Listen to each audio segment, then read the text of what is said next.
Question दिए थे वो वैसे के वैसे ले आए आप लोग? उन्हें परेशान तो नहीं किया घर में आपने, है ना? ठीक है, एकदम उसे छुआ भी नहीं होगा, बेचारा परेशान हो जाता, प्रश्न को चोट लग जाती प्रश्न को, है ना? ठीक है। मुझे उम्मीद थी इस बारे में या विश्वास था आप पे?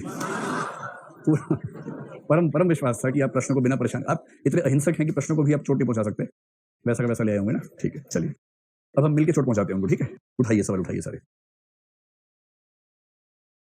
संभव है कि आज की क्लास में हम केवल प्रश्न ही कर पाएं, लेकिन जब तक वो सहजता आपको ना हासिल हो कि आप प्रश्नों का उत्तर लिख पा रहे हैं, तब तक आगे बढ़ने का फायदा भी नहीं है, ठीक है?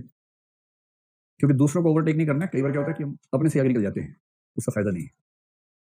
एक बार मिल्खा सिंह नहा रहा था स्विमिंग पूल में, कोई उसी चप्पल लेके भाग गया, मिल्खा सिंह उससे पीछे भागा और फिर उससे आगे निकल गया, क्योंकि उसको आदत थी फर्स्ट आने की। वो भूल गया कहाँ रुकना था और आगे चला गया। फिर जब घर पहुंचा तब याद आया कि वो तो चप्पल के पीछे भाग रहा था, समझ गए? तो मतलब इतना तेज नहीं भागना है कि भूल जाए कि क्यों चल रहे थे, चलने का मूल पर्पस ना भूल जाए। चलिए पहला सवाल, पहले यूपीएससी के सवाल देखते हैं। पहला है, मूल्यों व नैतिकताओं से आप क्या समझते हैं? व्यावसायिक सक्षमता के साथ नैतिक भी होना किस प्रकार महत्वपूर्ण है? अब देखिए 150 शब्दों का प्रश्न है सिर्फ, तो 150 शब्द तो पता भी नहीं चलता कब शुरू कब खत्म हो जाते हैं। उसी में आपको 3 बातें स्पष्ट करनी है। पहला ये कि मूल्य से आप क्या समझते हैं, दूसरा नैतिकताओं से आप क्या समझते हैं, और जब 2 चीजें पूछी है कि इनसे आप क्या समझते हैं, तो उसमें अंडरस्टूड है कि इनका आपस में संबंध भी स्पष्ट हो जाए तो अच्छा रहेगा। फिर ये कि व्यावसायिक सक्षमता तो महत्वपूर्ण है, कोई भी जानता है, यानी आप जिस व्यवसाय में है उसके लिए आप परफेक्ट हो, ये तो है ही। साथ में नैतिक होना किस प्रकार से महत्वपूर्ण है, ये आपको बताना है।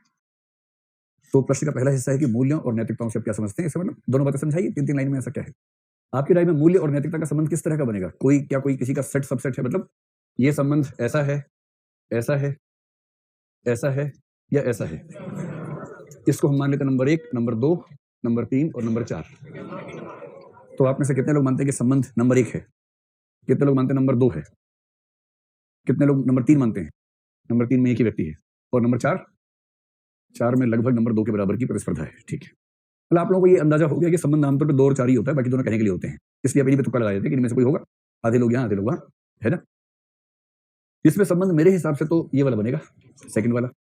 और सेकंड वाले को बड़ा गोला कौन सा मानेंगे? ये नैतिकताएं हैं, और नैतिकताओं का एक हिस्सा मूल्य है। जो लोग ये बता रहे थे वो कहना चाह रहे कि ये इथिक्स है, ये वैल्यूज हैं, ऐसे वैल्यूज जो इथिक्स पे आधारित हैं, तो उनको बताने होंगे ऐसे कुछ मूल्य जिनका नैतिकता से संबंध नहीं है। अब ये मत कहना इकोनॉमिक्स वाली वैल्यू, गणित वाली वैल्यू, उसकी बात नहीं चल रही है, यहाँ इथिक्स की दुनिया की बात चल रही है। कोई भी मूल्य नैतिकता के क्षेत्र से बाहर कैसे हो सकता है? और यदि कोई मूल्य नैतिकता के क्षेत्र से बाहर नहीं हो सकता, तो इसका मतलब है कि ये संबंध नहीं बन पाएगा, सीधी सी बात है।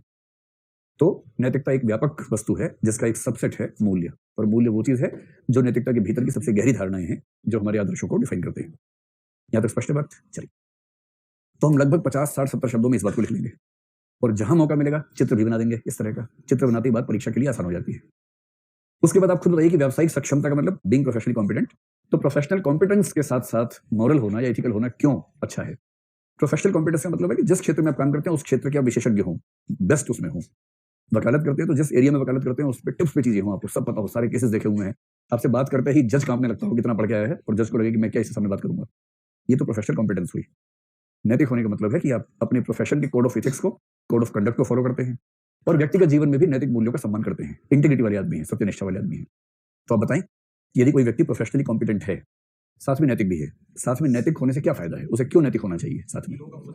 इसके 2 पक्ष हो सकते हैं। एक, इससे उसको फायदा होता है, दूसरा, इससे समाज को फायदा होता है। और समाज को फायदा होने का मतलब अंततः घूम फिर के फायदा मुझे ही हो जाएगा, वो भी तो इससे उसे क्या क्या फायदा होगा? उसे ये फायदा होगा कि उसकी साख बढ़ेगी, भरोसा बढ़ेगा, और भरोसा बढ़ेगा तो अंततः उसका व्यवसाय बढ़ेगा। अगर किसी कंपनी में काम करता है तो उस कंपनी में उस पर भरोसा बढ़ेगा, वेतन बढ़ेगा, पद बढ़ेगा, प्रमोशन होंगी, ये सब होगा, सीधी सी बात है। किसी भी संगठन में सबसे ऊंचे पद उन व्यक्तियों के लिए होते हैं जिन पर भरोसा सबसे ज्यादा हो। कॉम्पिटेंस और ट्रस्ट में नंबर 1 पे ट्रस्ट आता है। इसलिए नरेंद्र मोदी पीएम होंगे तो बीजेपी प्रेसिडेंट अमित शाह बनेंगे, क्योंकि वो ट्रस्टवर्दी है उनके लिए। इसलिए अरविंद केजरीवाल सीएम बनेगा तो मनीष सिसोदिया नंबर 2 पे आएगा। नंबर 2 पे वही रहेगा जिस पर भरोसा सबसे ज्यादा हो, और बाकी पार्टीज में तो बाप के बाद बेटा, बेटे के बाद दूसरा बेटा आएगा, सिर्फ इसलिए कि ट्रस्ट। कांग्रेस में सोनिया गांधी के बाद राहुल गांधी अध्यक्ष बने, उनसे योग्य कई लोग हो सकते हैं, लेकिन भरोसा कि पारिवारिक संपत्ति है, हाथ से निकल ना जाए, ये भरोसा तो उसी पे जमेगा ना जिसके पास डीएनए हमारा अपना ही हो। कैसे किसी पे जमेगा? किसी भी संगठन में सबसे ऊंचे पदों पर वही जाएगा जो ट्रस्टवर्दी है। कॉम्पिटेंस सेकेंडरी बात है। एक तो ये हो गया। अब बताओ कि इससे समाज को क्या फायदा होगा? यदि कोई व्यक्ति नैतिक नहीं है, केवल प्रोफेशनली कॉम्पिटेंट है, तो हो सकता है कि वो कॉम्पिटेंस समाज को नुकसान पहुंचा दे। जैसे कोई डॉक्टर है, बहुत कॉम्पिटेंट है, सर्जरी करता है, अच्छा सर्जन है, पर नैतिक रूप से कमजोर है, तो हो सकता है कि वो हिपोक्रेटिक ओथ को भूलकर अपनी सर्जरी की स्किल्स का मिसयूज करे, पेशेंट्स के अंगों को निकाल के व्यवसाय शुरू कर दे, बेचना शुरू कर दे। इसलिए बहुत कॉम्पिटेंट आदमी अगर नैतिक ना हो तो समाज के लिए घातक हो सकता है। ओसामा इंजीनियर था, एक इंजीनियर आदमी, पढ़ा लिखा आदमी अगर नैतिक रूप से ठीक ना हो तो समाज के लिए घातक हो सकता है। इस एग्जाम्पल ये भी है। स्पष्ट है? तब एक आंसर लिखाऊंगा 2 शब्दों में, कैसे लिखना है? हो जाएगा? एक लिख लो, उसके बाद फिर आप बताइएगा जरूरत है नहीं, है ना? अंततः तो लिखना ही तो है। लिखिए जी।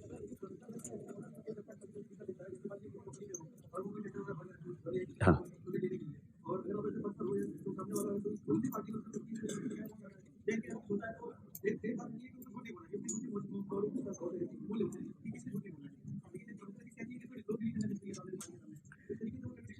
केस स्टडीज में देखेंगे। इनका कहना है कि कभी कभी किसी प्रोफेशनल पोस्ट पे हम होते हैं जहां कॉम्पिटेंट बने रहने के लिए, सफल होने के लिए आपको झूठ बोलने पड़ सकते हैं। कुछ ऐसी स्थितियां आ सकती हैं, ऐसी स्थितियां बार बार आती हैं, एक बार नहीं आती, हजारों बार आती हैं। तो इथिक्स की दुनिया है, गणित तो है नहीं, हर चीज दशमलव में है। और इथिक्स में कुछ भी ब्लैक एंड व्हाइट में नहीं होता, हर चीज ग्रे में होता है, लाइट ग्रे, डार्क ग्रे। कुछ ऐसी स्थितियां तो आएंगी ही, थोड़ा बहुत तो साम दाम दंड भेद क्यों बताया गया है, संकट आने पर करना ही पड़ता है। लेकिन किसी भी ऐसी स्थिति में जहां नैतिक रहकर काम चल सकता था, अगर वहां पर अनैतिक हो रहे हैं तो चिंता की बात है। अगर अपने लालच के लिए हो रहे हैं, अपने स्वार्थ के लिए हो रहे हैं और उससे कंपनी का या संगठन का स्वार्थ खारिज होता है, उसके खिलाफ हो रहे हैं, तो चिंता की बात है। संगठन के हित में समाज के विरुद्ध कोई बड़ी गलती कर रहे हैं तो चिंता की बात है। संगठन के हित में छोटी मोटी गलतियां करनी पड़ सकती हैं, इतनी छूट मिल जाएगी शायद। तो कोई बड़ा मामला कर रहे हैं तो चिंता की बात है। यही सब कसौटी है, और क्या कसौटी बनाए? चलिए लिखिए, लिखिए। नैतिक व्यवस्था, नैतिक व्यवस्था किसी समाज का वह ढांचा है, नैतिक व्यवस्था किसी समाज का वह ढांचा है जिसके अंतर्गत नैतिक मूल्य, कौमा प्रतिमान, कौमा रीति रिवाज आदि निर्धारित किए जाते हैं, रीति रिवाज आदि निर्धारित किए जाते हैं और कोशिश की जाती है, और कोशिश की जाती है कि समाज का प्रत्येक व्यक्ति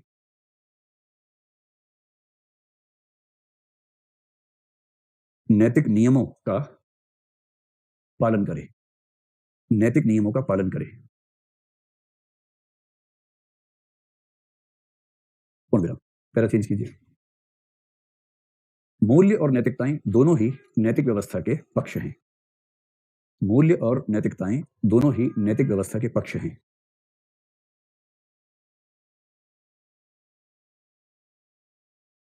जहां नैतिकताओं के अंतर्गत, जहां नैतिकताओं के अंतर्गत नैतिक मूल्य,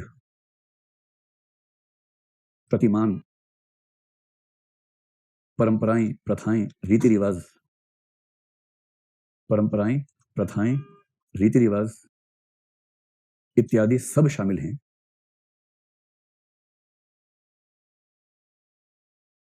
वही मूल्यों का संबंध उन नैतिक आदर्शों से है, वही मूल्यों का संबंध उन नैतिक आदर्शों से है जिन तक पहुंचने की कोशिश समाज करता है, जिन तक पहुंचने की कोशिश समाज करता है।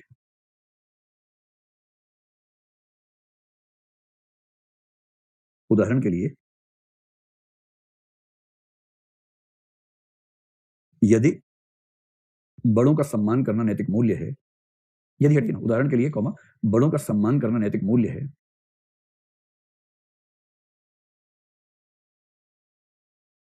और उनके पैर छूने का नियम नैतिक प्रतिमान है, और उनके पैर छूने का नियम नैतिक प्रतिमान है।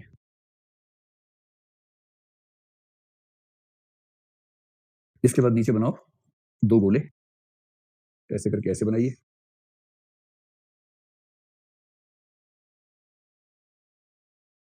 इस पर लिखिए नैतिकता, इस पर लिखिए मूल्य।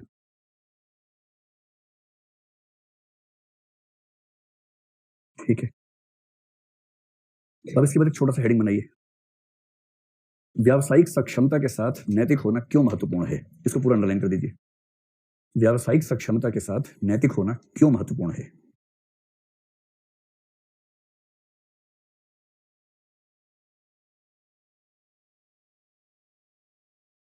अगर आप नीले पेन से लिखते हैं तो अंडरलाइन वाला हिस्सा काले पेन से कीजिएगा और चित्र वाला भी काले पेन से। कम से कम शुरू के 7-8 प्रश्नों में ऐसा कर पाएंगे, उसके बाद तो पेन कहाँ जाएगा, कागज कहाँ जाएगा पता नहीं, फिर तो बस पेन और कागज का संबंध बना रहे, वही बड़ी बात है। उससे पहले आप शुरू में सब डिजाइनिंग कर सकते हैं, करनी भी चाहिए शुरू में, ठीक है। चलिए इसके नीचे लिखिए, व्यावसायिक सक्षमता का अर्थ है, व्यावसायिक सक्षमता का अर्थ है अपने व्यवसाय के लिए अपेक्षित ज्ञान व दक्षताओं, अपने व्यवसाय के लिए अपेक्षित ज्ञान व दक्षताओं में पारंगत होना।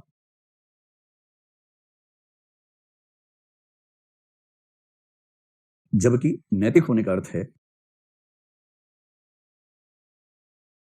जबकि नैतिक होने का अर्थ है अपने व्यवसाय से जुड़े, अपने व्यवसाय से जुड़े नैतिक मूल्यों, ब्रैकेट में लिखिए कोड ऑफ इथिक्स,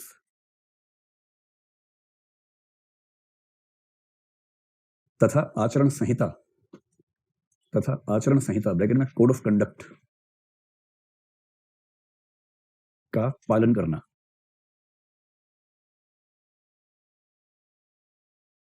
उदाहरण के लिए किसी डॉक्टर या सर्जन का अपने क्षेत्र में अनुभवी व कुशल होना, अपने क्षेत्र में अनुभवी व कुशल होना व्यावसायिक सक्षमता है।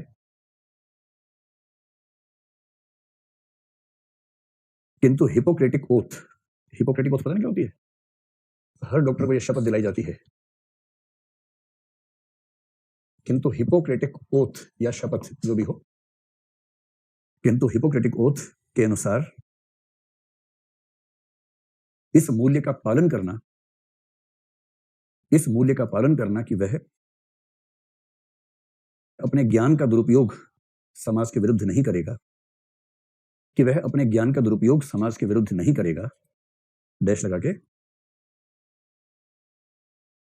यह व्यावसायिक नैतिकता है।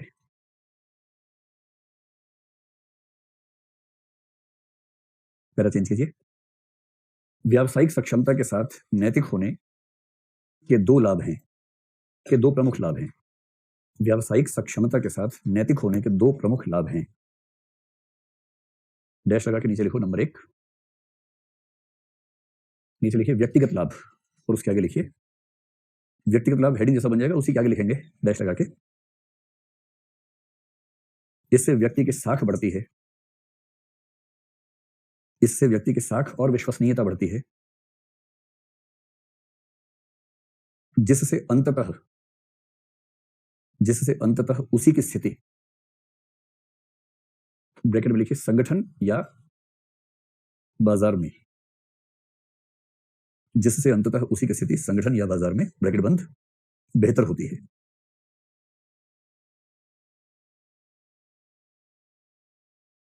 दूसरा पॉइंट, वह समाज के प्रति अपने दायित्व निभाने के कारण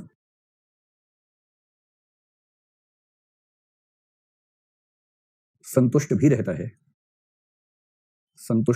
है और सामाजिक सम्मान भी पाता है, संतुष्ट भी रहता है और सामाजिक सम्मान भी पाता है।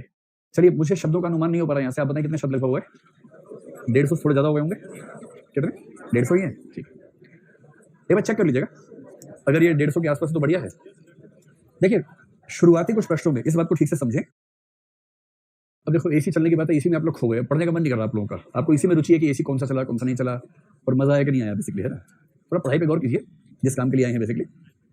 तो मैं जो कहना चाह रहा हूँ, एक दो मैं सलाह दे रहा हूँ, और कैमरे की रिकॉर्डिंग भी हो रही है, तो मैं खुल के सलाह दे रहा हूँ, छिप के नहीं दे रहा हूँ। वो ये है, अपनी स्पीड को ठीक से पहचान लीजिए, और हो सके तो स्पीड बढ़ा लीजिए। मैंने आपसे पहले भी कहा था, आज भी कह रहा हूँ, बार बार कहूंगा, अपने हाथ को तोड़ देना है लिख लिख के, उंगलियां सूज जानी चाहिए, घाव हो जाना चाहिए, और एक समय के बाद उंगलियां सूजने के बाद सूजनी बंद हो जाएंगी। ये हिंदी माध्यम के 2-3 आईएएस टॉपर्स की कहानी है। उंगलियां सुजा के लिखा, तब जाके स्पीड वैसी बनी जो स्पीड चाहिए थी। यूपीएससी में 20 सवाल आपको जीएस में लिखने हैं आमतौर पर, E6 में थोड़ा सा कम ज्यादा होता है, जनरली 20 सवाल का मामला है। पहले प्रयास में जिनकी स्पीड ठीक ठाक है, आमतौर पर 15 सवाल होते होते ढेर हो जाते हैं। ढेर मतलब ढेर एकदम। उनको पता है कि अब नहीं लिखेंगे तो नहीं होगा सिलेक्शन, तो वो बोलते हैं कि छोड़ो अगले साल देख लेंगे, अब लेकिन नहीं लिखा जाएगा। ये हालत हो जाती है, ठीक। और सफलता का सबसे आसान राज ये है कि अगर आपने जीएस के चारों पेपर्स में सारे प्रश्नों का उत्तर लिख दिया, अगर आता ही नहीं है फिर तो अलग बात है, अगर आता है या अंदाजा भी है, कभी कभी क्या होता है ना कि एग्जैक्टली नहीं आता पर अनुमान है, अनुमान से तो लिख ही सकते हैं, तो छोड़ना नहीं चाहिए। अगर आपने 20 के 20 सवालों के जवाब हर पेपर में लिख दिए तो इतने मात्र से यह संभावना बनती है कि आपको ठीक ठाक रैंक हासिल हो जाएगा। आजकल तो ये स्थिति है। अंत के कुछ प्रश्नों में डायग्राम्स का इस्तेमाल ज्यादा कर लीजिएगा, लेकिन हाँ कोशिश कीजिए 20 लिखें। तो कोशिश करनी है कि आपकी वो स्पीड बने, और स्पीड का टारगेट जो है मैं बोलता हूँ 7 मिनट में 200 शब्द, बेसिकली वो 8 मिनट में 200 है, मैं डराने के लिए बोलता हूँ 7 में 200। जिस दिन आपकी स्पीड ऐसी हो जाए ना 7, 7.5, 8 मिनट में 200 शब्द आप लिख पा रहे हैं और आपके सिवाय कम से कम कुछ होमोसेपियंस पढ़ भी पा रहे हैं उसको क्या लिखा है आपने, तो आप समझ जाएं कि अब आपका आईएएस न बनना बहुत मुश्किल है, बहुत मुश्किल है कि आईएएस न बने, ठीक है। और यदि आपकी स्पीड ऐसी है, अब मैं असली बात कह रहा हूं, यदि आपकी स्पीड ऐसी है और पेपर में लिखे 150 शब्दों में लिखे और आपकी स्पीड ऐसी है कि आप 200 में भी लिख सकते हैं, यहां तक कि 250 में भी लिख सकते हैं, तो मैं खुद ही सलाह दे रहा हूं कि शब्द सीमा भाड़ में जाए, जितना स्पेस है लिख के आ जाइए, इतना भर के आओ कि चींटी भी ना निकल सके वहां से, कि चींटी भी निकले तो शब्द काट के निकले, ऐसे ना निकल पाए। और ये मैं अपनी सलाह नहीं दे रहा हूं, मैं हिंदी माध्यम में कुछ टॉपर की सलाह आप तक पहुंचा रहा हूं। वो ऐसे ही लिख के आए, मतलब एक लाइन की जगह नहीं छोड़ी, 150 शब्दों में 300 शब्द लिख के आ गए और वो आईएएस टॉपर हो गए। ऐसे कई केसेस हैं, एकदम मतलब अनंत ऐसी संख्या है ऐसे केसेस की। ये जरूर है कि ऐसा लिखने में खतरा है कि पीछे के सवाल छूट ना जाए, तो पहले स्पीड देख लीजिएगा, अगर स्पीड अच्छी है तो शब्द संख्या बढ़ने पड़ेगी, तनाव मत लीजिए, आराम से लिखिए। स्पष्ट है? जो उत्तर हमने लिखा इसमें क्या खास बात है, प्रश्न की जितनी डिमांड थी पूरी कर दी हमने, एक डायग्राम बना दिया, क्योंकि प्रश्न के 2 बड़े हिस्से थे, सेकंड पार्ट जहां से शुरू हो रहा है हमने हेडिंग बना के स्पष्ट कर दिया कि यहां से सेकंड पार्ट शुरू हो गया है। परीक्षक को इतनी सुविधा दो कि 2 पार्ट से दोनों पार्ट दिख रहे हैं, पहले पार्ट में 2 का संबंध है, चित्र से संबंधित समझा दिया आपने, और दूसरे पार्ट में भी आपने पॉइंट्स में 1, 2, 3 करके समझा दिया क्या क्या पॉइंट्स है। जितना पिन पॉइंटेड हो, जितना हेडिंग्स बना के प्रश्नों के हिस्सों को अलग कर सके, जितना डायग्राम से बात को समझा सके, जितनी सरल भाषा। और एक बात आप और देखेंगे, जहां कोई कंसेप्ट आया साथ में एग्जांपल देकर स्पष्ट कर दिया। इथिक्स की दुनिया में कोई भी कंसेप्ट समझाओ, साथ में एग्जांपल दो, बात खत्म करो, यही तरीका है। तो क्या समझ पा रहे हैं आप लोग कैसा लिखना है? बस इतना ही सिंपल चाहिए, आतंकी भाषा का प्रयोग नहीं करना है, सिंपल लैंग्वेज। हो सके तो किसी थिंकर और उसकी किताब का नाम कोट कर देना है, इस प्रश्न में स्कोप नहीं था, जिसमें आएगा वहां हम देख लेंगे कैसे यूज करना है। ठीक जी, एक एक करके। हाँ, जीएस की क्लास में सर कहते हैं हेडिंग डालने हैं। अब जिन सर ने कई बार उनसे पूछ लीजिएगा, मैं अपनी राय बता रहा हूँ, मेरी व्यक्तिगत राय है कि आप आजकल जो ट्रेंड है यूपीएससी का, आईएएस टॉपर्स पूरे उत्तर पुस्तिका में पूरा सेंटेंस ही नहीं लिख रहे हैं, सब कुछ रेखा चित्र डायग्राम में। इथिक्स में उतना स्कोप नहीं होगा इस चीज का, इथिक्स में आपको समझाना पड़ेगा, लिखना पड़ेगा वाक्यों को, स्पेशली अगर प्रश्न एनालिटिकल है तो लिखना ही पड़ेगा। मैं तो आपसे कह रहा हूँ कि जीएससी नहीं, वैकल्पिक विषय में भी कह रहा हूँ आपसे, जहां जहां चित्र और पॉइंट से काम चल सकता है वहां उनसे ही काम चलाना है, धूमधाम से पॉइंट्स लिखो, लेकिन ये समझते हुए कि कहां पॉइंट्स लिखने चाहिए। जैसे एक प्रश्न है, रिजर्व बैंक या जैसे भारतीय रिजर्व बैंक की अवधारणा स्पष्ट करें, इस बैंक का अन्य बैंकों से क्या संबंध है। मान लीजिए जैसा प्रश्न इकोनॉमिक्स में, अब रिजर्व बैंक की धारणा है तो उसमें पॉइंट्स नहीं आएंगे, आप बताएंगे भारतीय रिजर्व बैंक ये है, ये है, ये है, इसकी ये विशेषता, केंद्रीय बैंक है, इसके ये कार्य है, कार्य में 1, 2, 3 बता सकते हैं। उसके बाद हेडिंग बनाएंगे, रिजर्व बैंक तथा अन्य बैंकों का संबंध, हेडिंग अंडरलाइन, चाहे तो एक लाइन लिखें, इस संबंध को निम्नलिखित बिंदुओं में देखा जा सकता है। Number 1, reserve bank, CRR, SLR, वो जो भी कहानी आपको लिखनी है वो सब कहानी पॉइंट्स में लिखिए। मेरे हिसाब से ये आंसर का फॉर्मेट अकेला फॉर्मेट है जो इस समय चल पा रहा है। मतलब पैराग्राफ में लिखना एक विलासिता है जो एक जमाने में चलती थी, अब वो विलासिता में अफोर्ड नहीं कर सकते, क्योंकि जहां आपने उस फॉर्मेट को लिया आप पेपर पूरा नहीं कर पाएंगे, संकट ये है। और अगर आपके 20 मतलब 50 नंबर पेपर छोड़ दिया अगर आपने, फिर आप कुछ भी कर लें, सिलेक्शन वैसे भी नहीं होगा। तो पेपर ना छूटे और परीक्षा को सुविधा हो ये समझने में कि आप क्या कहना चाह रहे हैं, इन दोनों पॉइंट्स ऑफ व्यू से मेरा कहना है कि हेडिंग्स और पॉइंट्स इस्तेमाल कीजिए। मैं तो यहां तक कह रहा हूं कि हिंदी साहित्य में भी ऐसे इस्तेमाल कीजिए, अगर वो विषय है, वो तो मेरा अपना विषय मैं इसलिए कह रहा हूं, और मेरी अंडरस्टैंडिंग है कि ये बात किसी भी विषय पर लागू होगी। मतलब अपने विषय पर मैं अधिकार से कह सकता हूं ये बात, मेरे ख्याल से बाकी विषयों में भी ये बात लागू होनी चाहिए, क्योंकि फॉर्मेट एक ही है। हाँ, निबंध में इससे बचना है, ये बात बार बार कहता हूं, वहां आमतौर पर इसकी अपेक्षा नहीं है, रेयर केसेस में एक आध जगह इस्तेमाल कर लेंगे चल जाएगा, ज्यादा नहीं। ठीक है जी, स्पष्ट हो गया? आप यही पूछ रहे थे या कुछ और? बोलो, उठ के जोर से बोलो।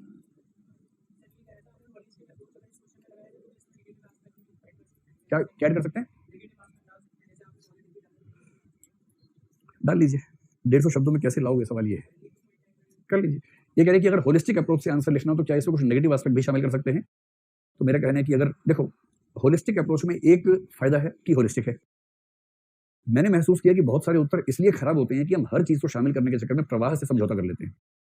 जहां आपने एक भी एक्स्ट्रा पॉइंट डाला वहां प्रवाह आपका खत्म हो जाएगा। तो मेरी समझ कह रही है कि इसमें होलिस्टिक अप्रोच के चक्कर में नेगेटिव एस्पेक्ट डालने से बात कमजोर होगी, बेहतर नहीं होगी। लेकिन अगर बिना प्रवाह को खारिज किए आप लिख सकते हैं एक पॉइंट और, उसमें कोई दिक्कत नहीं, आराम से लिखिए। और होलिस्टिक अप्रोच जहां तक संभव है वहां तक लाइए, हर प्रश्न में नेगेटिव एस्पेक्ट भी डाल देंगे, इससे बचिए। कभी कभी उससे पता क्या होता है कि अच्छा भला कुछ पक रहा था, ठंडा पानी आ गया बीच में, एक रिदम में चल रहा था आंसर, पर होलिस्टिक करने के चक्कर में आपने कुछ ऐसा लिख दिया जिसकी अपेक्षा परीक्षा को थी नहीं उस समय, कभी कभी उससे रसभंग, इसको बोलते हैं साहित्य में, रसभंग की स्थिति पैदा होती है, उससे बचना चाहिए। ठीक है, चलिए जी बोलिए, आप भी बोलिए, उठ के बोलिए बुलंद आवाज में। देखो मेरी उम्र इतनी है कि मेरे कान ठीक से काम नहीं करते, जोर से बोलना पड़ेगा आपको। हाँ, कोशिश करता है। हाँ, ये समझ गया, ये क्या है कि आपने मूल्यों के बारे में लिखवाया कि वे आदर्श हैं जिनको समाज प्राप्त करने का प्रयास करता है, किंतु नकारात्मक मूल्य तो वो होते हैं जिनसे समाज बचता है। इन सब संकटों का एक ही उत्तर है कि 150 शब्दों में जब सारी बात कहनी है तो आपको कुछ गौण चीजों को छोड़ना पड़ेगा। और मैं आपसे फिर कह रहा हूँ, ये दरअसल वही प्रश्न है होलिज्म वाला। जहां आप चाहेंगे कि हर बात कह दें और 150 शब्दों में ही कहना है, मैं दावे से कह रहा हूं कि प्रवाह की ऐसी की तैसी हो जाएगी। आप एक बार घर जाके फिर से इसका उत्तर ट्राई कीजिए, उसमें नकारात्मक वाली बात भी शामिल करके देखिए, या तो शब्द बाहर निकलेंगे या प्रवाह भंग होगा। मेरी समझ ये कहती है। तो जानबूझकर कभी कभी कुछ ऐसे बिंदु छोड़ दीजिए जो वहां लिखिए जहां स्पेसिफिक सवाल ही हो। जैसे सवाल ये होता, मूल्यों से आप क्या समझते हैं, क्या वे सिर्फ आदर्श होते हैं या नकारात्मक भी हो सकते हैं, वहां विस्तार में लिखिए। जहां जनरल सवाल, एक सवाल के 4 हिस्से 3 हिस्से हैं, उसमें एक छोटा शब्द मूल्य है, जहां मूल्य की सारी बातें लिखना शुरू करेंगे बाकी हिस्सों से न्याय नहीं हो पाएगा। तो कभी कभी न्याय करने के लिए कुछ छोटी बातों को छोड़ देना चाहिए। वही मेरी अप्रोच वही है। सेकंड क्वेश्चन, नहीं, एक प्रश्न लिखने के बाद अगर आपको लग रहा है कि हाँ हम समझ के लिख लेंगे तब तो बड़ी अच्छी बात है। जिस प्रश्न में आप कहेंगे नहीं लिख पाएंगे, मैं लिखवा दूंगा। जिसमें आप कहेंगे हाँ पॉइंट बना दीजिए, हम लिख लेंगे, उतना अच्छा है। सेकंड, सुन तो लो। कुछ लोगों का मानना है कि मूल्य समय और परिस्थिति के साथ बदलते रहते हैं, जबकि अन्य दृढ़ता से मानते हैं कि कुछ मानवीय मूल्य सर्वव्यापक व शाश्वत है। इस संबंध में आप अपनी धारणा तर्क देकर बताइए। ये हुआ था ना क्लास में, डिस्कस हुआ था ना। ठीक है, चलिए तो मैं विश्वास करूं कि आप लिख लेंगे, बस प्रवाह खंडित ना हो, प्रवाह में लिखिएगा। ठीक है। तीसरा, मानव जीवन में नैतिकता किस बात की प्रोन्नति करने की चेष्टा करती है, लोक प्रशासन में यह और भी अधिक महत्वपूर्ण क्यों है। तो पहला हिस्सा, मानव जीवन में नैतिकता किस बात की प्रोन्नति करने की चेष्टा करती है, क्या बढ़ाना चाहती है। क्या ये क्लास में हुआ है? अच्छा, प्रोन्नति शब्द बोल के नहीं हुआ था, इसलिए आपको लग रहा है कि नहीं हुआ है। नैतिक व्यवस्था का समाज पर प्रभाव क्या होता है, क्या लाभ होते हैं, क्यों जरूरत है इसकी, नैतिक व्यवस्था क्यों जरूरी है, एक हेडिंग बनाया था। उसके 3 हिस्से किए थे। पहला, समाज के अस्तित्व के लिए जरूरी है। दूसरा, समाज के स्वस्थ संचालन के लिए जरूरी है।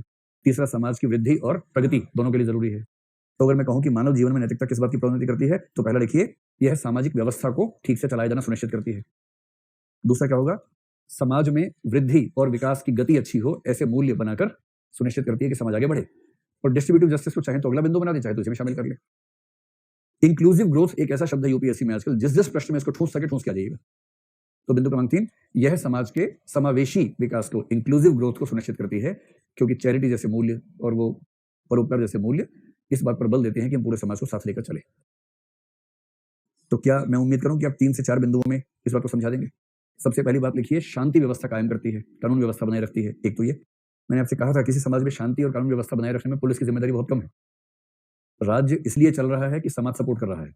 समाज सपोर्ट ना करे तो राज्य के बस की बात नहीं है सिस्टम को चलाना, समाज से चलता है। तो पहला, शांति और कानून व्यवस्था बनी रहती है।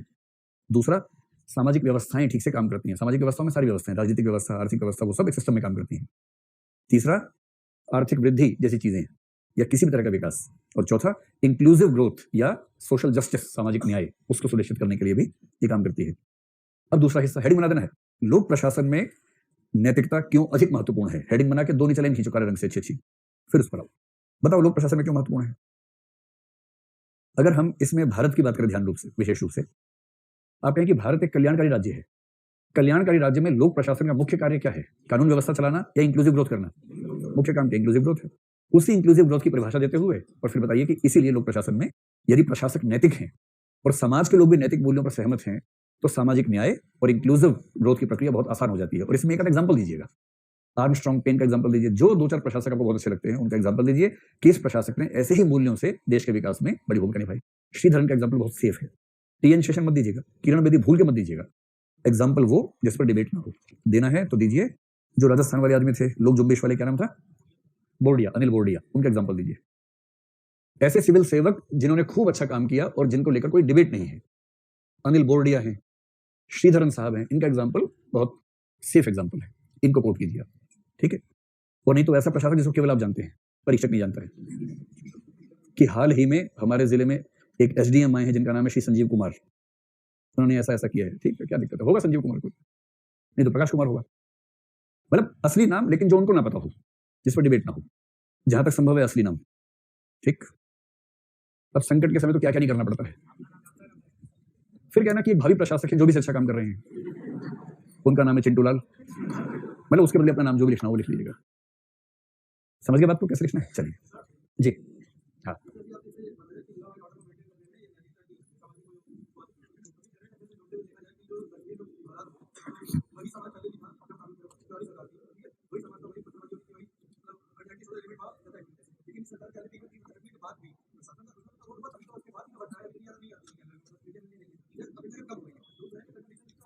ये कह रहे हैं कि अगर लॉ एंड ऑर्डर मेंटेन करने में प्रमुख भूमिका समाज की होती ना कि राज्य की होती, तो जम्मू कश्मीर को कैसे डिफाइन करेंगे? जब तक 370 था, पत्थरबाजी खूब हो रही थी, वही समाज था। 370 हट गया, प्रशासन टाइट है, तो अब समाज ठीक हो गया है, यही आप कहना चाह रहे हैं ना? इसकी इसकी व्याख्या थोड़ा दूसरे तरीके से करके देखते हैं। पहली बात तो अभी का समाज और तब का समाज तो एक ही था, सीधी सी बात है, समाज तो वही है, समाज कहाँ बदला है ना? एक तो ये कि अभी के समाज की वास्तविक प्रतिक्रियाएं सामने आनी बाकी है, इसलिए अभी से ये कहना कि समाज वैसा नहीं है, कहना मुश्किल है। हो सकता है कि समाज को अपनी राय रखने के मंच अभी मिले ही नहीं है, जिस दिन मिलेंगे उस दिन पता लगेगा कि अंतर कितना है। एक तो ये। दूसरा, क्या होता है कि किसी भी समाज में कई बार जो खराब एलिमेंट्स हैं, नाराज एलिमेंट्स हैं, वो होते हैं मुश्किल से 10-20% या 5% या 2%, पर वो 2% इतना शोर मचाते हैं, इतना हल्ला मचाते हैं, इतनी हरकतें करते हैं कि परसेप्शन बनता है कि सारे वैसे हैं। यदि राज्य ने उन 2% को कंट्रोल कर लिया और बाकी समाज को ये विश्वास दिला दिया कि आपके साथ हम कुछ गलत नहीं करेंगे, और समाज के अधिकांश लोग अंततः शांति चाहते हैं, डेवलपमेंट चाहते हैं, और उनको ये भरोसा है कि अगर पुलिस ठीक से काम करेगी, यूटी बन गया है, विकास होगा, तो हाँ, अलगाववादियों के सामने वो क्या बोलेंगे, बहुत बुरा हुआ, बहुत बुरा हुआ, अंदर अंदर शांत रहेंगे, क्योंकि दरअसल वो पहले से शांत प्रकृति के लोग थे। अब कश्मीर का पूरा सच ना आपको पता ना मुझे पता है, जो लोग वहां जानते हैं वही बता सकते हैं, लेकिन एक संभावना यह है कि बहुसंख्यक आबादी को केवल शांति चाहिए थी, सरकार ने गारंटी दी, 370 हटाया, उनको शांति मिल रही है, डेवलपमेंट हो रहा है, तो धीरे धीरे हो सकता है कि वो सचमुच नाराजगी व्यक्त करना बंद कर दें, ये संभावना तो है ही। लेकिन उसके बाद भी फिर ये मानना पड़ेगा कि उनके सामाजिक मूल्य ही केंद्र में रहेंगे, उसके बाद भी तो मानना ही पड़ेगा तब भी। चलिए प्रभु लोगों, अगले सवाल पर आइए। जीवन में नैतिक आचरण के संदर्भ में आपको किस विख्यात व्यक्तित्व ने सर्वाधिक प्रेरणा दी है, उसकी शिक्षाओं का सार प्रस्तुत कीजिए। विशिष्ट उदाहरण देते हुए वर्णन कीजिए कि आप अपने नैतिक विकास के लिए उन शिक्षाओं को किस प्रकार लागू कर पाए हैं। इसमें देखो, सबसे सेफ आदमी एक ही है, महात्मा गांधी। सबसे सुरक्षित व्यक्ति वही है। कुछ और लोग हो सकते हैं, जैसे एपीजे अब्दुल कलाम भी अब सुरक्षित व्यक्ति में नंबर 2 पे चल रहे हैं इस समय, आप उनको भी ले सकते हैं। लेकिन यदि आप भावुक होकर बोलें कि मैं तो नरेंद्र मोदी को ही नंबर 1 पे रखता हूं, या कहें कि नहीं मुझे तो उद्धव ठाकरे ही पसंद है, तो दिक्कत हो सकती है ना? जिसको लेकर हो सकता है कि ऐसा उत्तर पढ़ के परीक्षक की आंख से आंसू निकलने लगे कि जिसको मैं मानता हूं उसी वही मानता है, हो सकता है, संभावना है। लेकिन संभावना दूसरी वाली ज्यादा है कि उसकी आंख से अंगारे फूटने लगे आंसू की जगह। तो ऐसा कोई खतरा क्यों मोड़ लेंगे, है ना? तो जो एकदम सेफ ऑप्शन जो होते हैं ना, उन्हीं को लीजिए। तो सेफ ऑप्शन कौन कौन से हैं? कोई विश्वविख्यात व्यक्ति जिसने आपको प्रेरणा दी हो। एक तो हो गए गांधी जी। गांधी से पहले ना मोहनदास करमचंद याद रखिएगा, क्योंकि गांधी इतने सारे हमारे देश में हैं, कहीं गलती से राहुल गांधी लिख के आ जाए, है ना? ऐसा ना हो, स्पष्ट कर दीजिएगा। दूसरा, एपीजे अब्दुल कलाम, ये भी एकदम सुपर सेफ आदमी है, कोई दिक्कत है नहीं, ठीक है। तीसरा, विवेकानंद जी आजकल सेफ चल रहे हैं, कोई दिक्कत नहीं है, आप कह सकते हैं स्वामी विवेकानंद।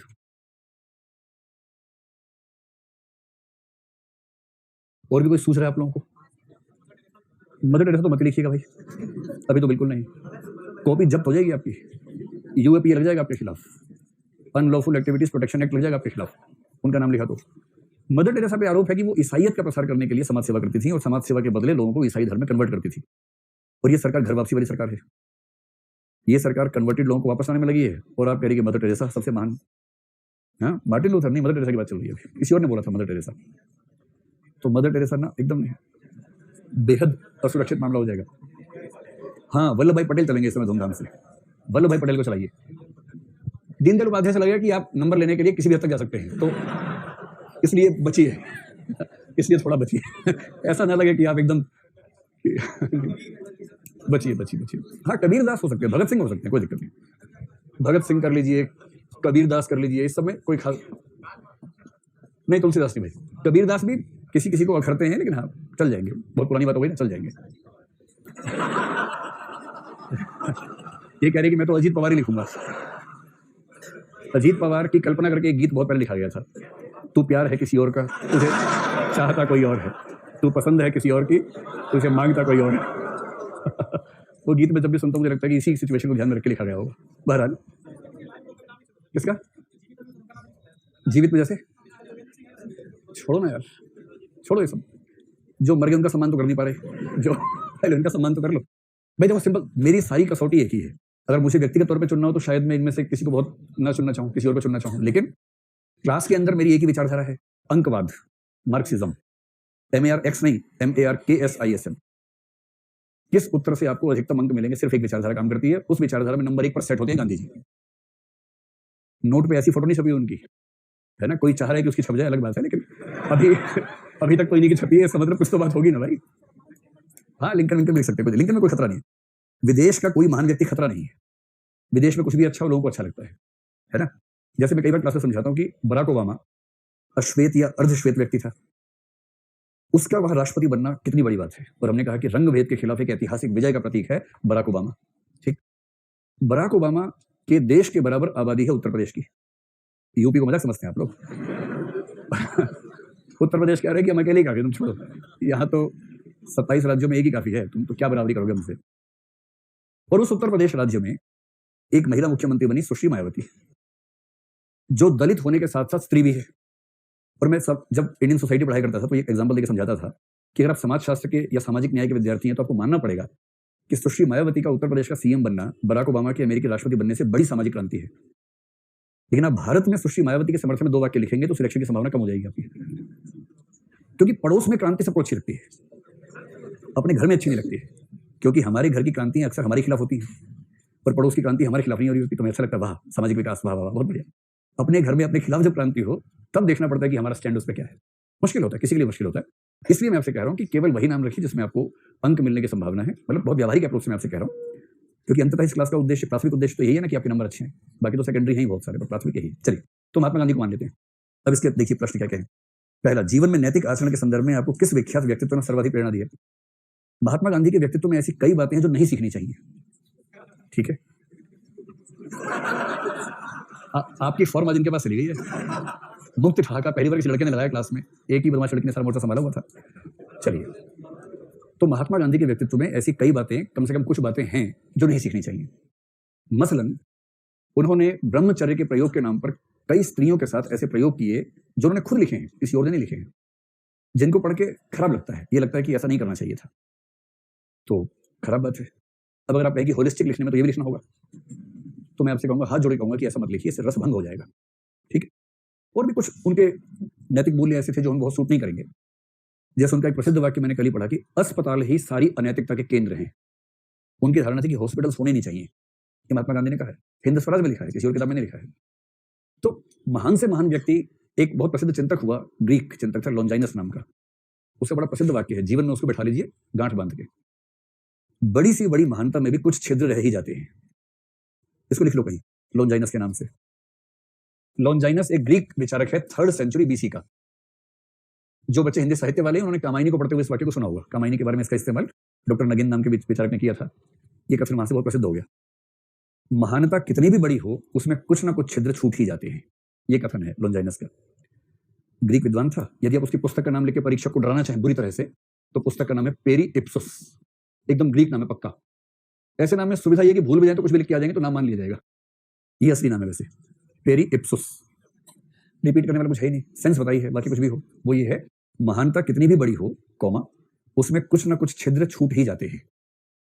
अब ये आपकी रुचि है कि आप छिद्र के पीछे पड़ गए या महानता के पीछे पड़े, सीधी सी बात है। और एक समझदार व्यक्ति छिद्रान्वेषी नहीं होगा, गलतियां नहीं ढूंढेगा, गलतियां ढूंढ ढूंढ के उनको फॉलो करने लगे, मैंने महात्मा गांधी सीखा है, ये नहीं करेगा।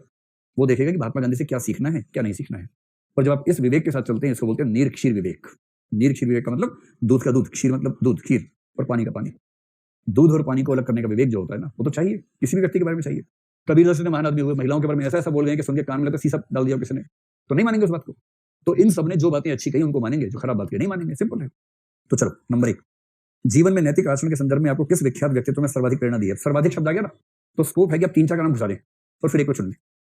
नैतिक आचरण के संदर्भ में यद्यपि मुझे Shri APJ Abdul Kalam, Swami Vivekananda, Vallabh Bhai Patel, Bhagat Singh, Kabirdas, Martin Luther King, सुकरात आदि से अत्यधिक प्रेरणा मिलती है, किंतु यदि मुझे एक नाम चुनना हो तो वह राष्ट्रपिता महात्मा गांधी का ही होगा। इससे यह भी पता लग गया कि 6 के नाम पता है आपको। सो नाइस, कितना बढ़िया है। ठीक है, समझ गए, ये पहला बिंदु बना, क्योंकि सर्वाधिक लिखा ना, सर्वाधिक आते ही क्वांटिफायर आ गया। सर्वाधिक का मतलब है कि एक छिपी हुई अपेक्षा है कि आप थोड़ा सा बता सके कि और भी कौन कौन लोग थे, कि अगर नंबर 2 पूछते तो मैं इनमें से कोई बताता। नंबर 1 तो यही है। सेकंड पार्ट क्या है, उनकी शिक्षाओं का सार प्रस्तुत कीजिए। अब महात्मा गांधी की शिक्षाओं का सार, खर्च हेडिंग बनाओ, महात्मा गांधी की शिक्षाओं का सार, अंडरलाइन नहीं, यहां नहीं बनाना है, वहां बनाना है। आप मेरा भाव समझिए, मैं आपको प्रश्न के उत्तर का स्ट्रक्चर समझा रहा हूं, ठीक है। उसके बाद महात्मा गांधी की जो 4-5 शिक्षाएं आपको पता है, सार में वही आएंगी जो आपको पता है, वही सार है। कुछ और सार होता तो पता होता आपको, उसमें सार था ही नहीं, इसलिए आप भूल गए हैं। तो हम महात्मा गांधी को विस्तार में पढ़ेंगे, पूरा एक दिन पढ़ने वाले हैं, लेकिन अभी के लिए जो आपकी पहले की बैकग्राउंड नॉलेज है उसके बेस पर बताएं। जैसे प्रकृति, आपने वो प्रसिद्ध वाक्य सुना है, प्रकृति सभी की जरूरतें पूरी कर सकती है किंतु लालच नहीं। तो लिख लो जल्दी से, महात्मा गांधी की शिक्षाओं का सार। नंबर 1, प्रकृति मनुष्य की सभी जरूरतें संतुष्ट कर सकती है किंतु लालच नहीं।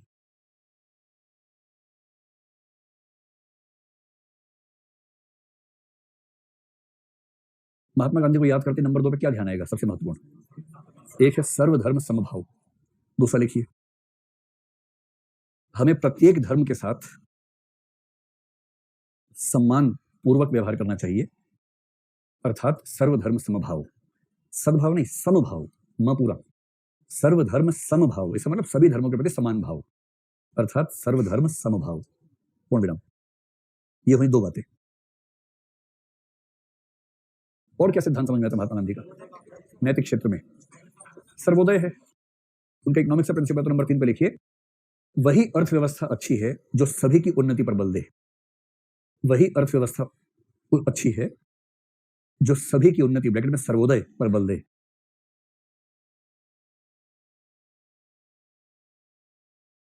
चौथा, धर्म विहीन या कर्तव्य विहीन राजनीति मृतदेह के समान है। धर्म विहीन आते आते महिलाओं को भी आते, चिंता मत कीजिए, पहले तो लिखिए धर्म विहीन ऑब्लिक करके कर्तव्य विहीन राजनीति मृतदेह के समान है जिसे जला देना चाहिए।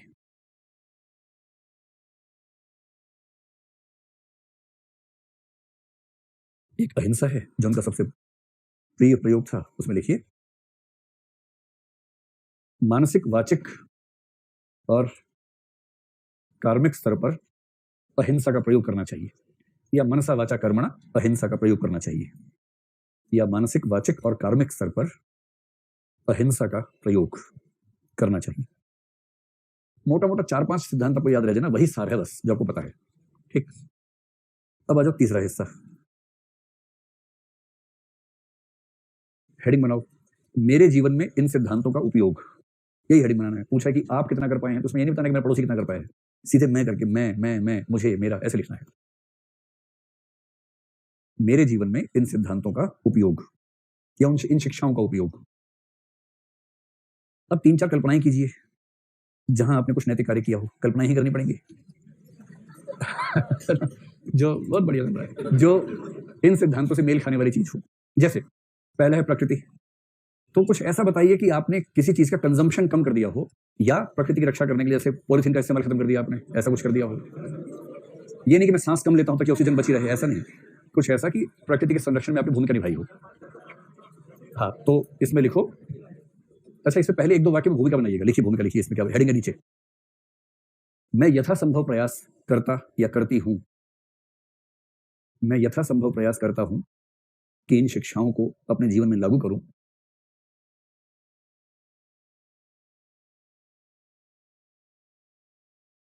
इस उद्देश्य में मैं निम्नलिखित स्तरों पर सफल हो सका हूं।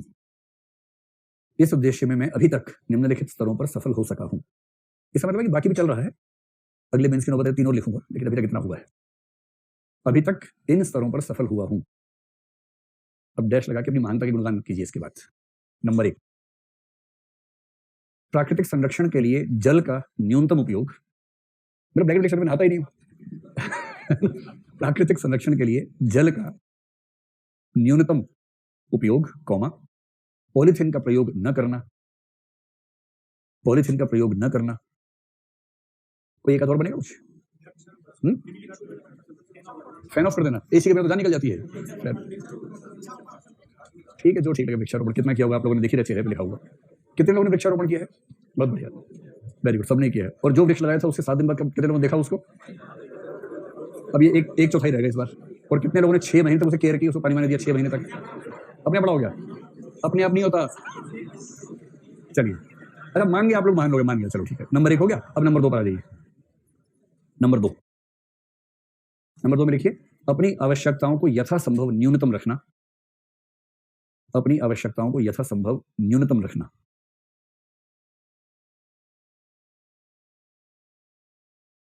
नंबर 3, इसका मतलब ये होगा कि अन्य से, जैसे अगर सर्दियां आई और 4 स्वेटर से काम चल रहा है तो 8 से ना खरीदना, 4 से काम चला देंगे, ऐसा क्या है, 3 से काम चला देंगे। विद्यार्थी जीवन में ऐसे चलता ही काम, इसमें क्या दिक्कत है? इस तरह से तो सादगी के साथ न्यूनतम संसाधनों से काम चला लेना, इसका मतलब ये हुआ। कुछ नहीं है, लिखो, अगला पॉइंट लिखो। नहीं, चुपचाप लिखो। नंबर 3 लिखो। नंबर 3 में लिखिए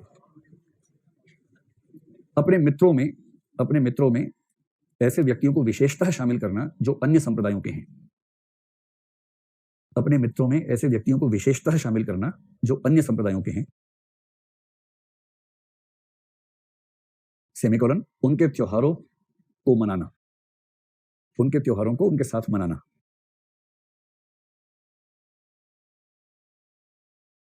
नंबर 4, किसी भी गैर जरूरी हिंसा से बचना।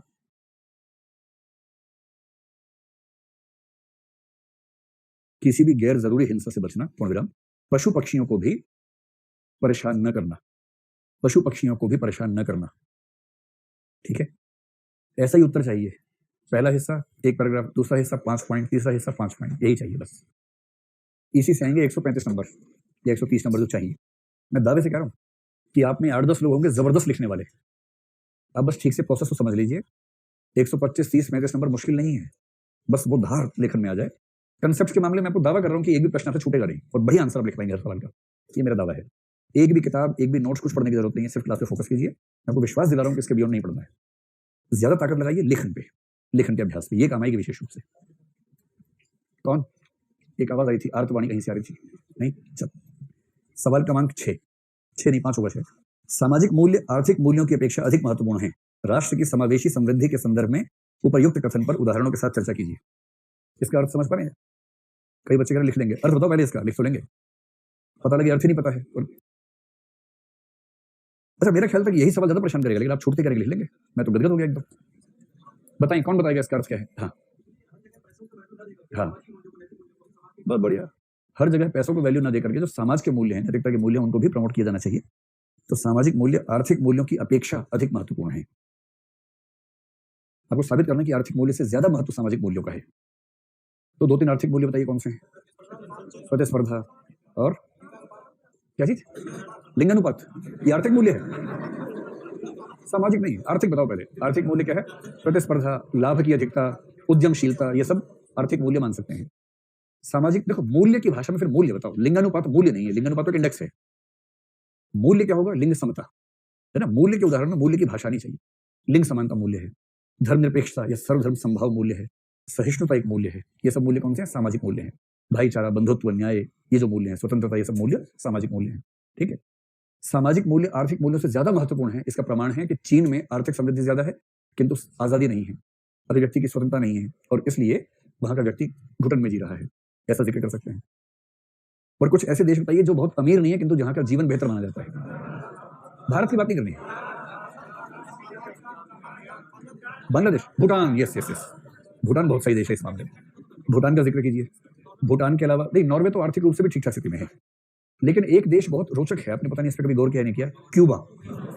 क्यूबा आर्थिक रूप से बहुत कमजोर है, लेकिन क्यूबा, नेपाल के बारे में कुछ कहने से बचूंगा मैं, उस डेटा मुझे ध्यान नहीं है, पर क्यूबा में लिंग समानता, सामाजिक सुरक्षा, ये सब चीजें इतनी बेहतर हैं।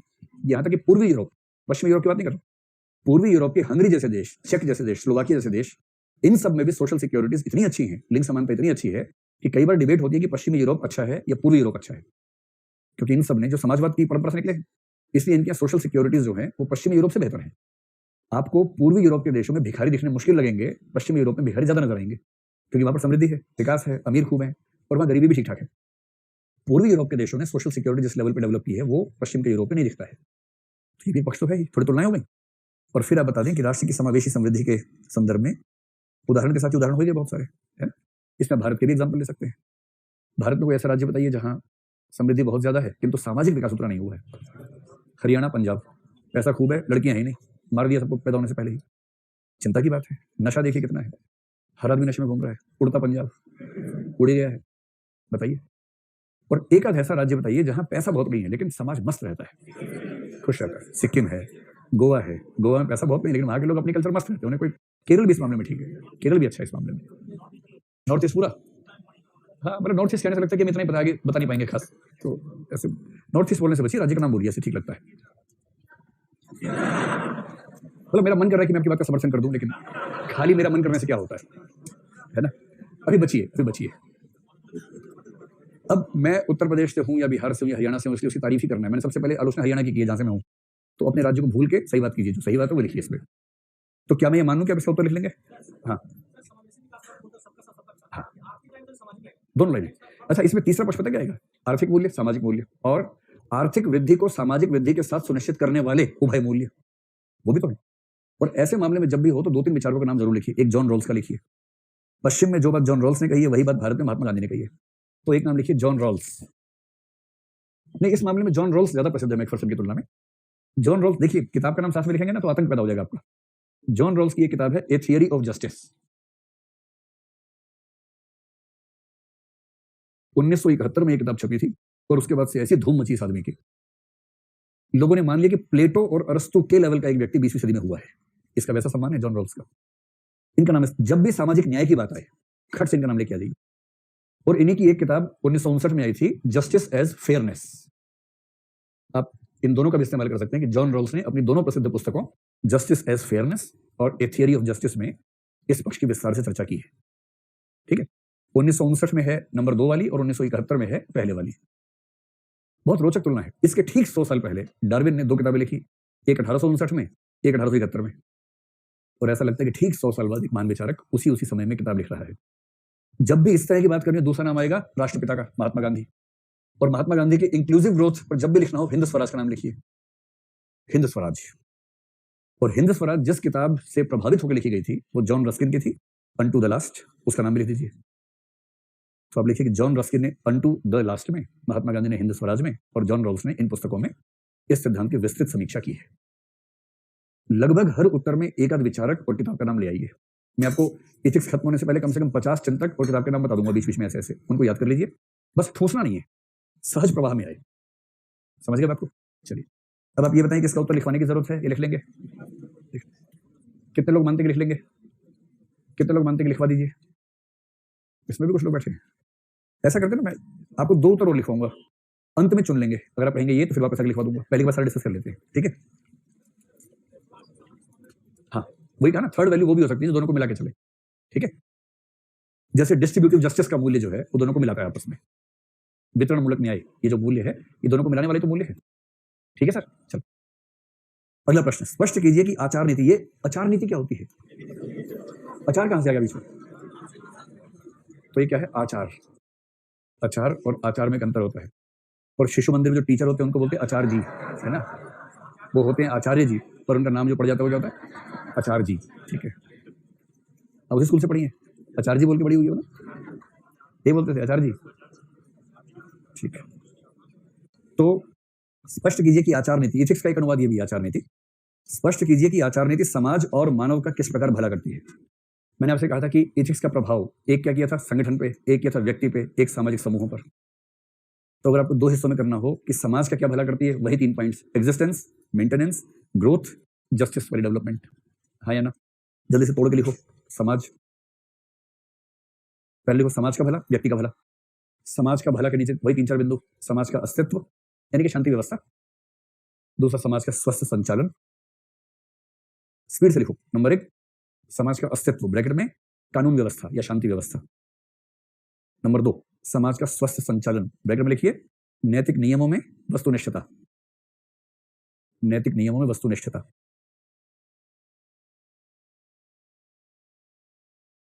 नंबर 3 समाज को विकास की राह पर ले जाना, ब्रैकेट में लिखिए आर्थिक समृद्धि इत्यादि। वही उद्यमशीलता, प्रतिस्पर्धा, वो सब मूल्य जो होते हैं। आपके पेरेंट्स ने आपको तबाह किया था कि बेटा फर्स्ट आना है क्लास में? आप में से कितने बच्चों के पेरेंट्स ने कहा कि बेटा फर्स्ट आना है, फर्स्ट आना है? हाथ खड़ा करो। बाकियों को नहीं किया तो लगा हुआ फायदा ही क्या है सब करने का? जैसे मुझे भी नहीं कहा, क्या फायदा भाई? तिल में से तेल निकाले, पत्थर में से कैसे तेल निकालेंगे? ये भी तो एक पक्ष होता है। तो जिनको नहीं कहा ये सब वजह रही है, तनाव मत लीजिए ज्यादा। ठीक है, आपको बुरा तो लगता है मैं मजाक करता हूँ सबके साथ? मैं आपका जो भी मजाक उड़ाऊं उसमें मुझे आप खुद शामिल मान लीजिए कि मैं भी उसी वर्ग से निकला, तब फिर आपको दिक्कत नहीं होगी। देखो चौथा लिखो। चौथा क्या था? सामाजिक न्याय या समावेशी समृद्धि। समावेशी समृद्धि या सामाजिक न्याय। अब दूसरा हेडिंग बनाओ, व्यक्ति का भला।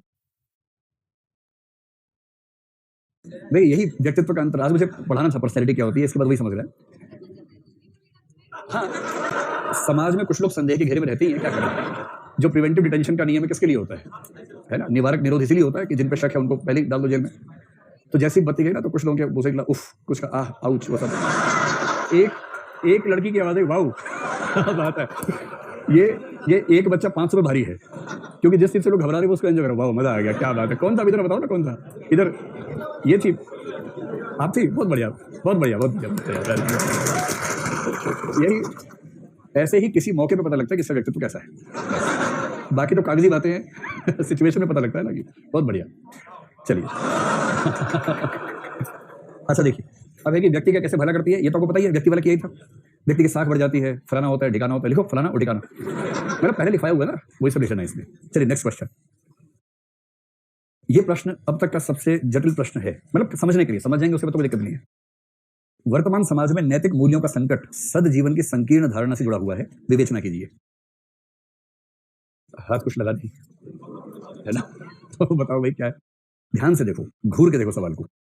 वर्तमान समय में नैतिक मूल्यों का संकट सदजीवन की संकीर्ण धारणा से जुड़ा हुआ है, विवेचना कीजिए। The crisis of ethical values in modern times is traced to a narrow perception of the good life. Discuss. आप में से कितने लोग प्रश्न का मूल भाव पकड़ पा रहे हैं? हाथ खड़ा करें ठीक से। 15-20 लोग हैं। और ध्यान से देखो, एक काम करो, 1 मिनट आपस में डिस्कस करो, सोचो, मतलब इसी बात करना, प्रश्न पे बात करनी है, ध्यान रखना। आपस में बात करो और देखो कुछ अर्थ निकले तो।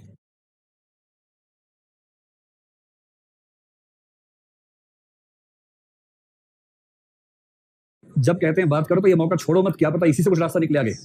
बात तो करो, कम से कम सवाल पे ही बात करो, बात तो करो। हो गई बात? चलिए बढ़िया, ठीक।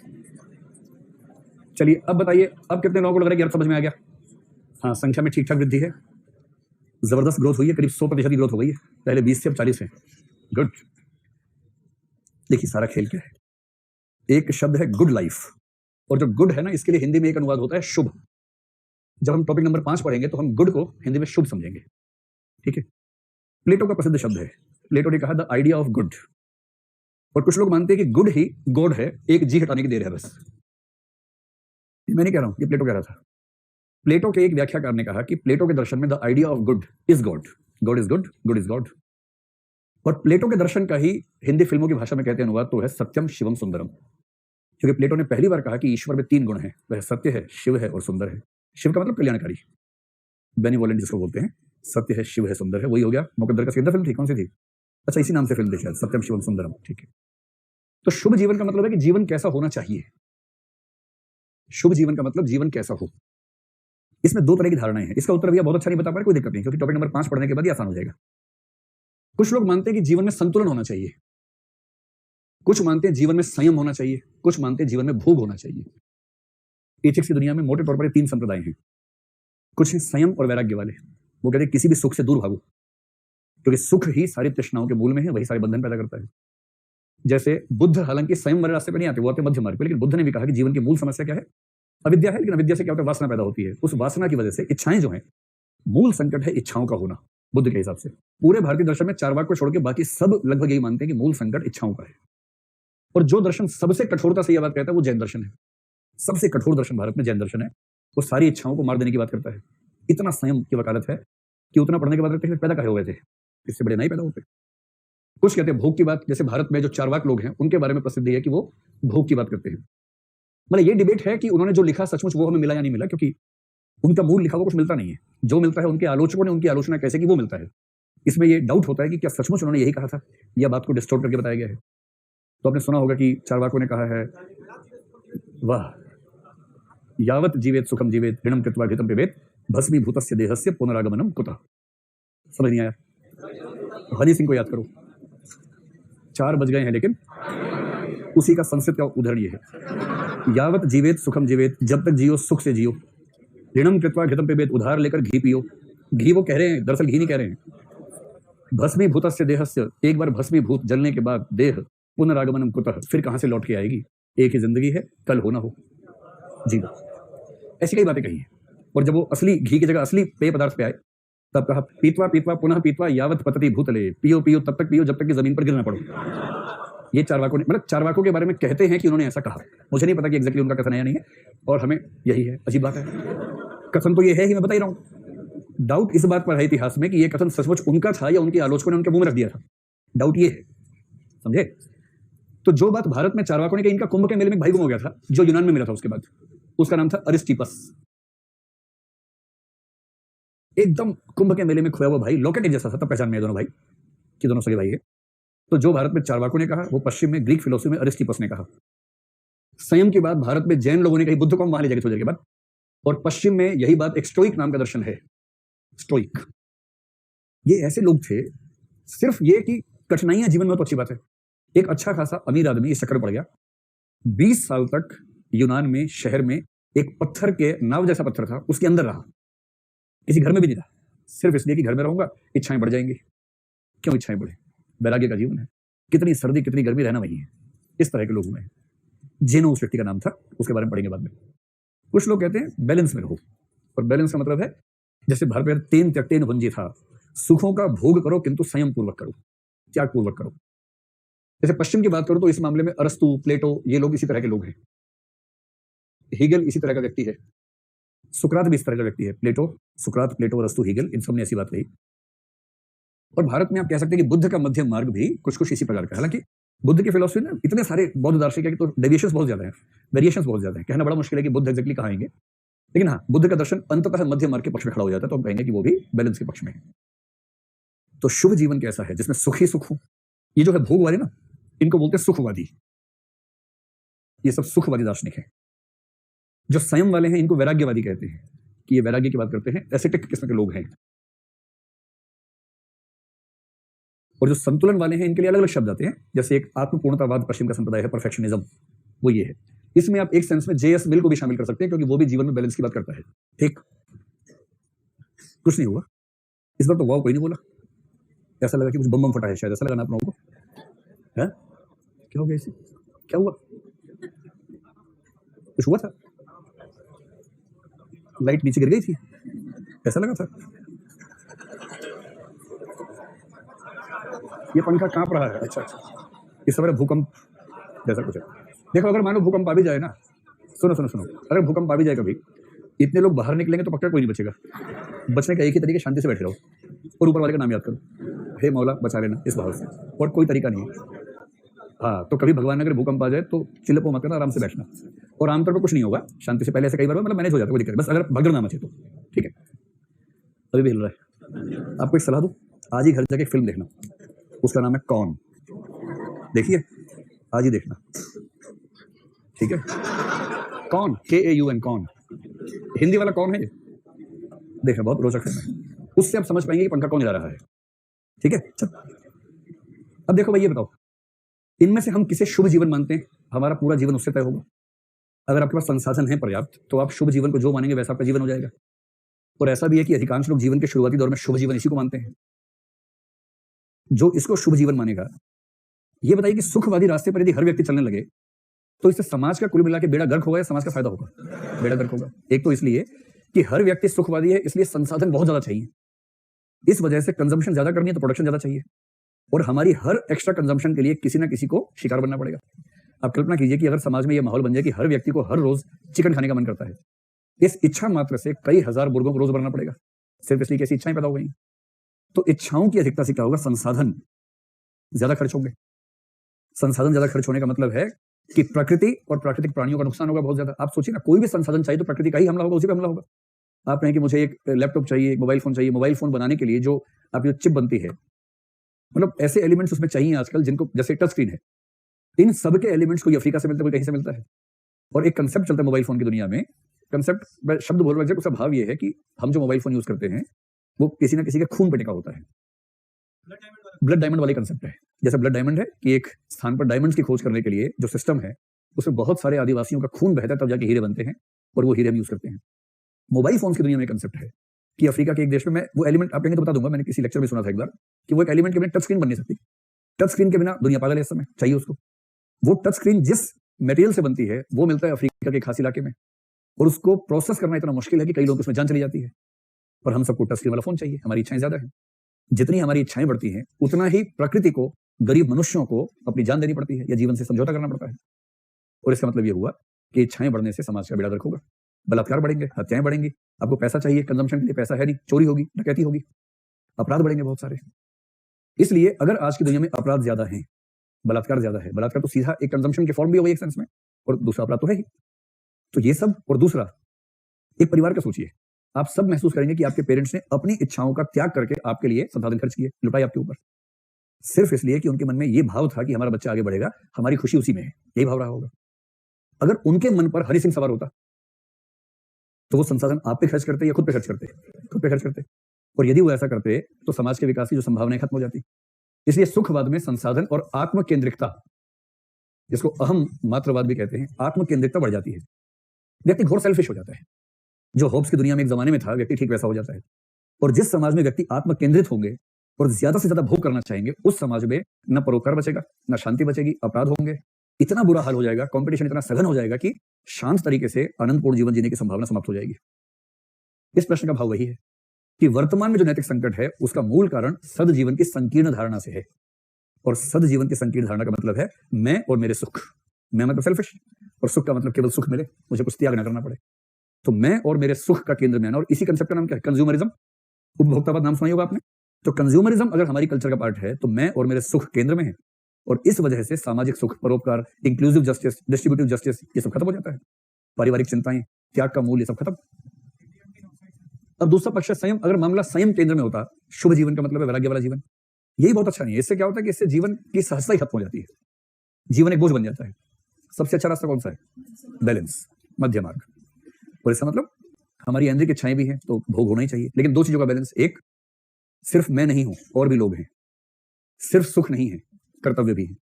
जहां आपने इन दोनों का बैलेंस बना लिया कि मैं के साथ साथ बाकी लोग भी, और सुखों के साथ साथ कर्तव्य भी, अगर ये समाज की नीति संहिता में, आचार नीति का बैलेंस बन जाए तो सबसे शुभ जीवन तब बनेगा।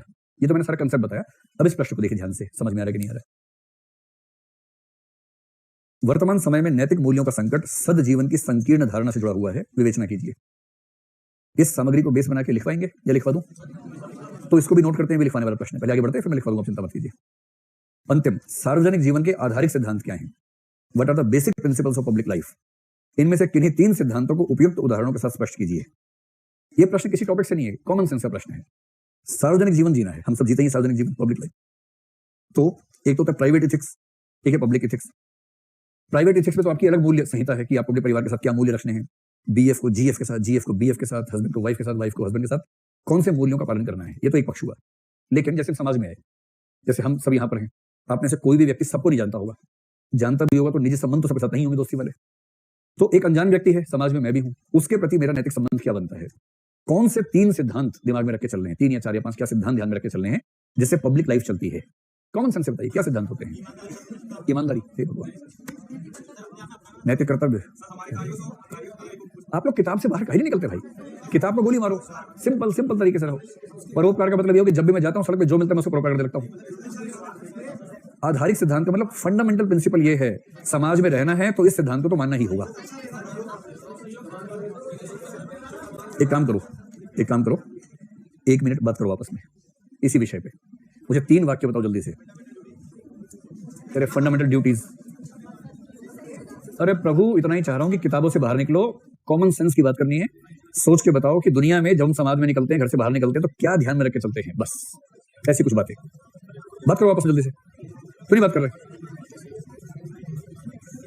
आपस में डिस्कस करो पहले, ठीक है, लेकिन बात करो आपस में पहले। सोचिए 2-3 पॉइंट्स।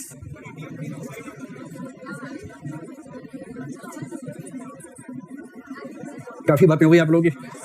पूछ लिया कि आज घर में क्या बना है, तेरे पराठा बनाएगी, क्या बना है, मैं तो अचार खाऊंगी, तू क्या खाएगी। बातें हुई खूब आपस में। चलो अब प्रश्न याद दिलाऊं कौन सा था? उसी पर बात हो रही थी, बहुत बढ़िया, बधाई हो आप लोगों को। बताइए, प्रकृति का संरक्षण, इससे आपका मेरा संबंध कैसे ठीक हुआ? समझ लो कि आप मुझे नहीं जानते, मैं आपको नहीं जानता, आमना सामना हो गया और आपने कहा चलो प्रकृति का संरक्षण करें। प्रकृति के संरक्षण से आपका मेरा संबंध कैसे ठीक होगा भाई? रुको रुको रुको रुको रुको रुको, हाँ उठ के बोलो भाई।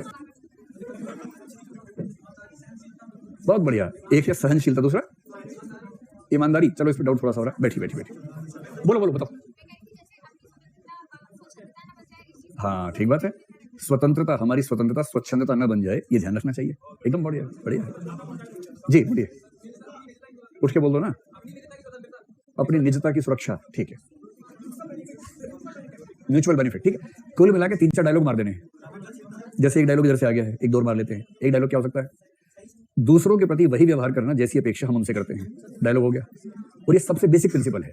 अगर आप चाहते हैं लोग आपसे ठीक से बात करें, आप सबसे ठीक से बात करो। आप बदतमीजी नहीं करोगे तो आमतौर पर आपसे कोई क्यों करेगा? मतलब कितना भी ठीक से रहोगे, 2-4 बदतमीज मिलेंगे जीवन में, ऐसा नहीं कि नहीं मिलेंगे, लेकिन जनरली जैसा आप करेंगे वैसा आपके साथ होगा। तो लिखो नंबर 1, दूसरों के साथ वैसा ही व्यवहार करना जैसी उम्मीद हम अपने साथ करते हैं। दूसरों के साथ वैसा ही व्यवहार करना जैसे व्यवहार की उम्मीद हम अपने साथ करते हैं।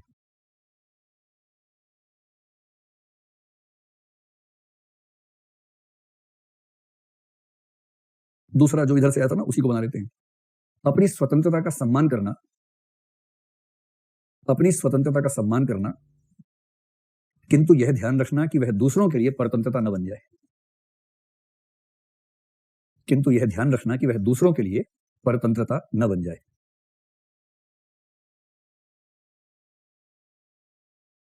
तीसरा, जो समाज में मेरी तुलना में वंचित व्यक्ति या समुदाय हैं, उनके प्रति करुणा से युक्त व्यवहार रखना।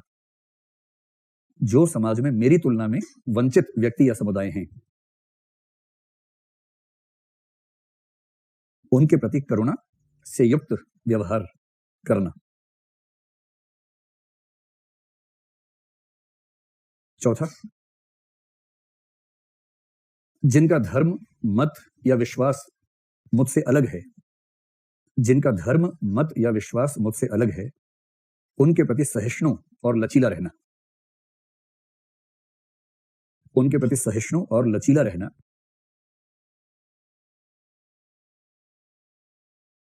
नंबर 5, सामाजिक समस्याओं या मुद्दों को वस्तुनिष्ठ व तार्किक रूप से समझना। सामाजिक समस्याओं या मुद्दों को वस्तुनिष्ठ व तार्किक रूप से समझना, न कि निजी लाभ या हानि के नजरिए से। न कि निजी लाभ या हानि के नजरिए से। अब जैसे 5 हमने लिख लिए, आप समझ पा रहे हैं, बहुत बेसिक बात चाह रहा हूं, जो समाज में हम सब करते हैं, ध्यान रखते हैं, इसी पे समाज टिका हुआ है, इसी को बोलते हैं पारस्परिक समझदारी। ये है तो समाज ठीक चलेगा, सीधी सी बात है। अब आप ये बताइए, क्या इनमें से 3 को आप एग्जाम्पल देके समझा पाएंगे? समझा देंगे? जैसे यदि किसी मोहल्ले में हिंदू मुसलमान साथ साथ है तो झगड़ा ना करना, एक दूसरे के त्योहार मनाना इत्यादि, ऐसा कर लीजिए। दूसरों के साथ वैसा ही व्यवहार करना जैसा मैं चाहता हूं, बता दीजिए। दूसरों से आदर से बात करेंगे तो हमें भी आदर मिलेगा, ऐसी बात कर लीजिए। क्या मैं उम्मीद करूं कि आप लिख लेंगे इसका उत्तर? पक्का? चलो, उत्तर प्रदेश। मूल्य क्या है, इनके केंद्रीय तत्वों पर प्रकाश डालिए। जोर से बोलो, जय माता दी। हो जाएगा ना? ठीक है। अंग्रेजी में क्या है? What are the values, throw light over their central elements. ठीक है, तो मूल्य क्या आप जानते हैं, और फिर केंद्रीय तत्व का मतलब क्या, उसकी विशेषताएं बता दीजिए, जो 4-5 पता है आपको, बताइए। नीति शास्त्र एवं नैतिकता में विभेद कीजिए तथा नीति शास्त्रीय कार्यों के निर्धारक तत्वों की व्याख्या कीजिए। Differentiate between ethics and morality, ये तो कर देंगे। And explain the determinants of ethical action. सब देखिए, अनुवाद की ऐसी तैसी कर दी है। नहीं, ठीक है, चल जाएगा। एथिकल एक्शन का मतलब हुआ इंडिविजुअल एक्शन की बात हो रही है यहाँ पर, कि मेरा एक्शन एथिकल है या नहीं। इसको डिटरमाइन करने वाले फैक्टर्स कौन कौन से होते हैं? कृत्य, कर्ता, कर्ता की परिस्थितियां, कर्ता की मंशा, पीड़ित या लाभार्थी कौन है उसकी परिस्थितियां, प्रभाव पीड़ित पर, समाज पर। पूरा डायग्राम बना के समझाना, एकदम चित्र बना के। जितना अच्छा चित्र बनाएंगे उतना बढ़िया। चलिए, उत्तर प्रदेश तो निपट गया, ठीक। अब चलो मध्य प्रदेश। नैतिक सद्गुण से आप क्या समझते हैं? What do you understand by moral virtue? 3 number का है, ध्यान रखना। 3 नंबर में कितना लिखना पड़ता होगा? 50 शब्द, 30 होता है। कैसे लिखेंगे बताइए? नैतिक सद्गुण क्या है? कठोर अभ्यास द्वारा अर्जित वे नैतिक विशेषताएं जो मूल्यों का मूर्त रूप होती हैं, जैसे साहस, विवेक, संयम, न्याय इत्यादि। हो गया, 20 में ही हो गया। तो इस पर 1-2 वाक्य लिखने की जरूरत है सद्गुण पर। सद्गुण की बात हुई थी क्लास में, कुछ पॉइंट्स लिखे थे आपने उसके बारे में, विशेषताएं वगैरह लिख लेंगे? पक्का? नहीं लिखवाया था? इसको भी नोट कर लेते हैं, फिर से लौट के आएंगे तो कर लेंगे। मूल्य विमर्श के विविध आयामों पर प्रकाश डालिए। Throw light on various dimensions of ethical reasoning. ये कुछ भी कर सकते हैं अनुवाद। इथिकल रीजनिंग के विभिन्न डायमेंशंस, इसका मतलब पता क्या है? कोई कार्य इथिकल है या नहीं, इसकी रीजनिंग करते हुए किन किन आयामों का ध्यान रखना चाहिए। कृत्य, कर्ता, परिणाम, पीड़ित, ये सब है। और हिंदी में क्या किया? मूल्य विमर्श। इथिकल रीजनिंग का अनुवाद है मूल्य विमर्श। इस अनुवाद को देशद्रोह के बारे में फंसाना चाहिए। मूल्य विमर्श के विविध आयामों पर। इसलिए मैं आपसे निवेदन करूंगा कि इंग्लिश में भी देख लेना क्वेश्चन क्या है। कोई भी राज्य हो, राजभाषा कोई भी हो, पेपर बनता है इंग्लिश में पहले, फिर हिंदी में अनुवाद होता है, तो देख के ठीक से समझ लीजिएगा। डिफाइन इथिकल वैल्यूज, नैतिक मूल्यों को परिभाषित कीजिए, वो तो कर लेंगे विशेषताओं के साथ। फिर आरएएस, ये आरटीएस क्या होता है? Rajasthan transport service, tax service, tehsildar service, अच्छा अच्छा अच्छा, टेक्निकल नहीं होगा, तहसीलदार होगा, मतलब एडमिनिस्ट्रेटिव तहसीलदार दोनों होता होगा ना, है पटवारी, फिर तो आरपीएस होता, टी लगा हुआ है, टी से पटवारी कैसे बनेगा, अच्छा ट बना दिया, प नहीं बनाया, तो राजस्थान पटवारी सर्विसेज। भाई जब टी लिखा है तो पटवारी कैसे हो सकता है? चलिए प्रश्न है, explain the role of society in inculcating human values. अनुवाद राजस्थान में ही मंगल ग्रह से होके आता है, एमपी और राजस्थान दोनों साथ साथ भेजते हैं अनुवाद के लिए। देखिए इंग्लिश में क्या है, explain the role of society in inculcating human values. Hindi में क्या है, मानवीय मूल्यों के संवर्धन में समाज की भूमिका समझाइए। संवर्धन का मतलब क्या होता है? मूल्यों को बढ़ाना। इनकलकेट करना क्या है? बच्चों के मन में मूल्यों को स्थापित करना। अनुवाद क्या होना चाहिए था, बच्चों के मन में या समाज के सदस्यों में मूल्यों को स्थापित करने में समाज की भूमिका क्या है। अनुवाद किया क्या भाई साहब ने, मूल्यों के संवर्धन में। अब इसमें दोनों बातें, आप हिंदी वाले को प्रश्न मान के भी आंसर लिख सकते, कोई दिक्कत नहीं है, लेकिन वो प्रश्न अजीब सा है कि मूल्य समाज कैसे बढ़ाता है, और असली प्रश्न है कि मूल्य समाज कैसे सिखाता है। समाजीकरण, भाई एक ही शब्द है समाजीकरण, और क्या है। चलिए अब आप बताएं कि कौन कौन से प्रश्न आपसे नहीं हो पा रहे, निशान लगवाइए। 7 का मतलब हो गया वर्तमान समय में नैतिक मूल्यों का संकट, ये वाला ठीक। और 5 का मतलब हुआ सामाजिक मूल्य आर्थिक मूल्यों वाला। मेरे पास जो शीट है ना उसमें बहुत सारे प्रश्न एक साथ, तो मैं अनुमान से बता रहा हूँ 5वां कौन सा 7वां कौन सा, वो आपकी वाली शीट नहीं मेरे पास, ठीक है। ये 2 हो गए, और भी कोई है इसके अलावा? बाकी सारा साफ, ठीक है। चल होगा तो नैतिक सद्गुण जो है उस पर 30 शब्द लिख लेंगे, ठीक। चलो कागज पर निकालो, शुरू करो। क्या चीज? हाँ वो भी देख लें, दिखाओ। जो प्रश्न मैंने लिखवाए थे 15-16, एक बार उसको भी देखने लगे हाथ, कोई छूट तो नहीं रहा, दिखाइए। मैं प्रश्न बोलूंगा, आप बोलना हाँ हो जाएगा, इससे जल्दी हो जाएगा, ठीक है। लेकिन प्रश्न बोलने के बाद बोलना आप लोग, ताकि व्यवस्था बनी रहे। पहला, नैतिकता क्या है, यह वस्तुनिष्ठ होती है या आत्मनिष्ठ? सच बताओ, ठीक। दूसरा, नैतिक मूल्य क्या है? कुछ विचारक मानते हैं कि नैतिक मूल्य नित्य व स्थायी होते हैं, जबकि कुछ का मानना है। तीसरा, क्या मनुष्य के सभी कृत्य नैतिक या अनैतिक ही होते हैं? तीसरा कौन सा होता है? निर्नैतिक या नीति शून्य। चौथा, नैतिक व्यवस्था किसी समाज या प्रशासन के लिए क्यों आवश्यक है? समाज को इससे क्या लाभ होते हैं और क्या नुकसान? नुकसान भी हो जाएगा ना, शोषण, विषमता, वो सब चीजें। निम्नलिखित के बीच समानताएं, अंतर व संबंध बताएं। एथिक्स एंड मोरालिटी, नैतिकता व धर्म, नैतिकता व कानून, पाप भूल अपराध, स्वभाव और चरित्र।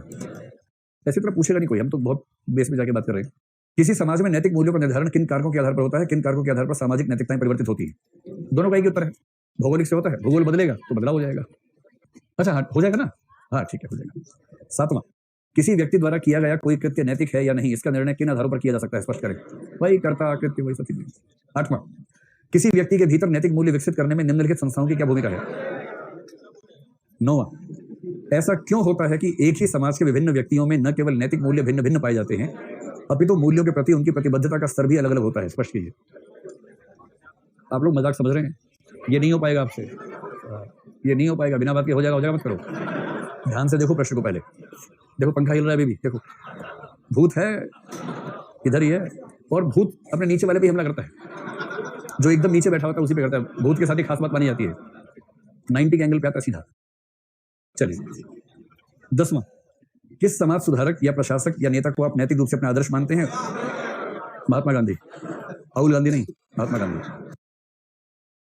नैतिक प्रगति से आप क्या समझते हैं? कि आपको लगता है कि मानव सभ्यता ने पर्याप्त नैतिक प्रगति की है? 12वां, निजी संबंधों और सार्वजनिक संबंधों में नैतिकता किस प्रकार अलग होती है? क्या ये दोनों नैतिकताएं पूर्णतः पृथक हैं या परस्पर संबंधित? उदाहरण देकर समझाइए। लीजिए, इसमें एक ही प्रश्न बचा, ऐसा क्यों होता है कि एक ही समाज के विभिन्न व्यक्तियों के नैतिक मूल्य अलग होते हैं? इसको हम लिखेंगे नहीं, इस प्रश्न को, केवल मैं आपको रूपरेखा समझाता हूं, पॉइंट्स आप कुछ सोचिए। प्रश्न है कि ऐसा क्यों होता है, तो कैसा क्यों होता है? ऐसा क्यों होता है कि, उसके बाद 2 बातें हैं। पहली बात तो यह है कि एक ही समाज के विभिन्न व्यक्तियों के नैतिक मूल्य भिन्न भिन्न होते हैं।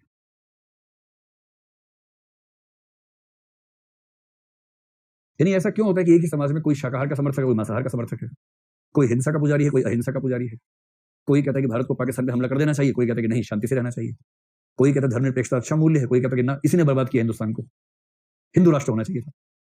अलग अलग मूल्य हैं, एक ही समाज में है। ऐसा क्यों होता है? एक तो ये प्रश्न है, और दूसरा, ऐसा क्यों होता है कि विभिन्न व्यक्तियों की अपने अपने नैतिक मूल्यों के प्रति तीव्रता में अंतर होता है? कुछ लोग शाकाहार के समर्थक होते हैं कि जो चुप रहते हैं कि भैया मैं शाकाहार करूंगा, आप खाओ ना मांस, क्या दिक्कत है, मेरा मत खाओ, बाकी कोई दिक्कत नहीं है। और कुछ जिहादी और फिदायीन शाकाहारी होते हैं कुछ शाकाहारी है, कोई मांस खाए तो उसका मांस बना देते हैं, बोल बोल के तर्क दे देंगे, तुम तो नीच हो, पशु हो, ये हो, वो हो, तुम्हारा पेट कब्रिस्तान है, ऐसे बोल बोल के तबाह कर देते हैं। तो एक है जिहादी शाकाहारी, एक है विनम्र शाकाहारी।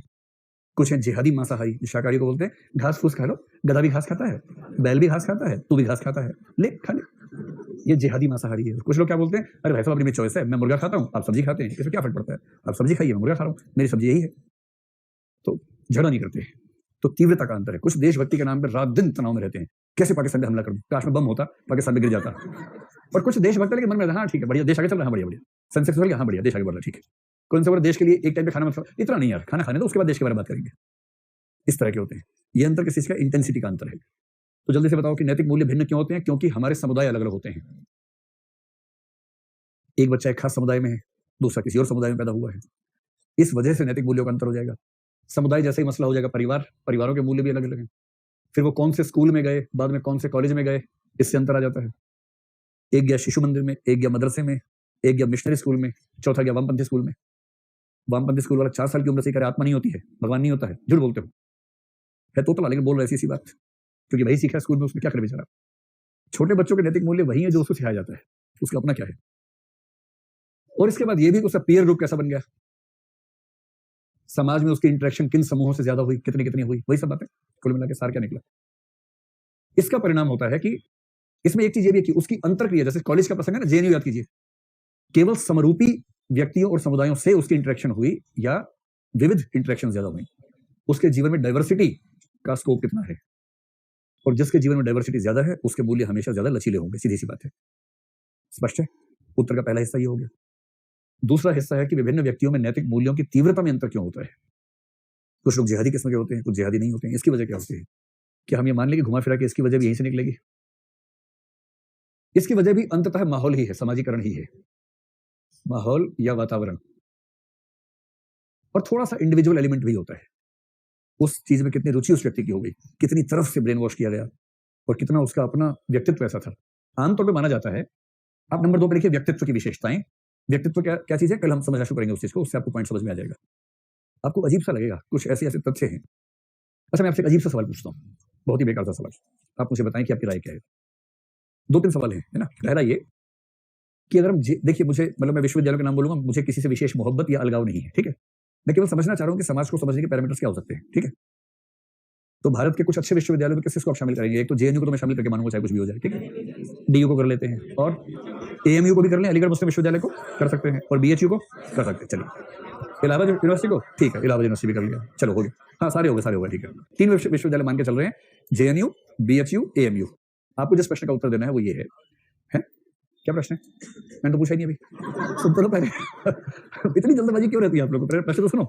प्रश्न ये है, बिना तथ्यों को जाने, मुझे भी तथ्य नहीं पता, आपको भी नहीं पता, अनुमान से बताना है।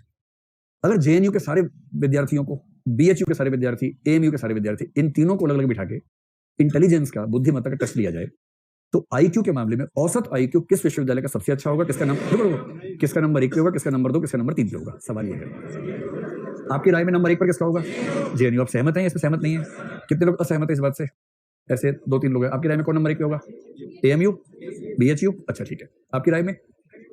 अच्छा, मिसकम्युनिकेशन हो गया कुछ, है ना। तो लगभग 100% मतों से जेएनयू नंबर 1 पे चल रहा है। 1% कम कर लीजिए, क्योंकि 500 में 1% कम करने के लिए 5 चाहिए और 2 ही मिले अब तक हमें, तो 0.4% से पीछे चल रहा है। आपकी राय में नंबर 2 पे कौन होगा?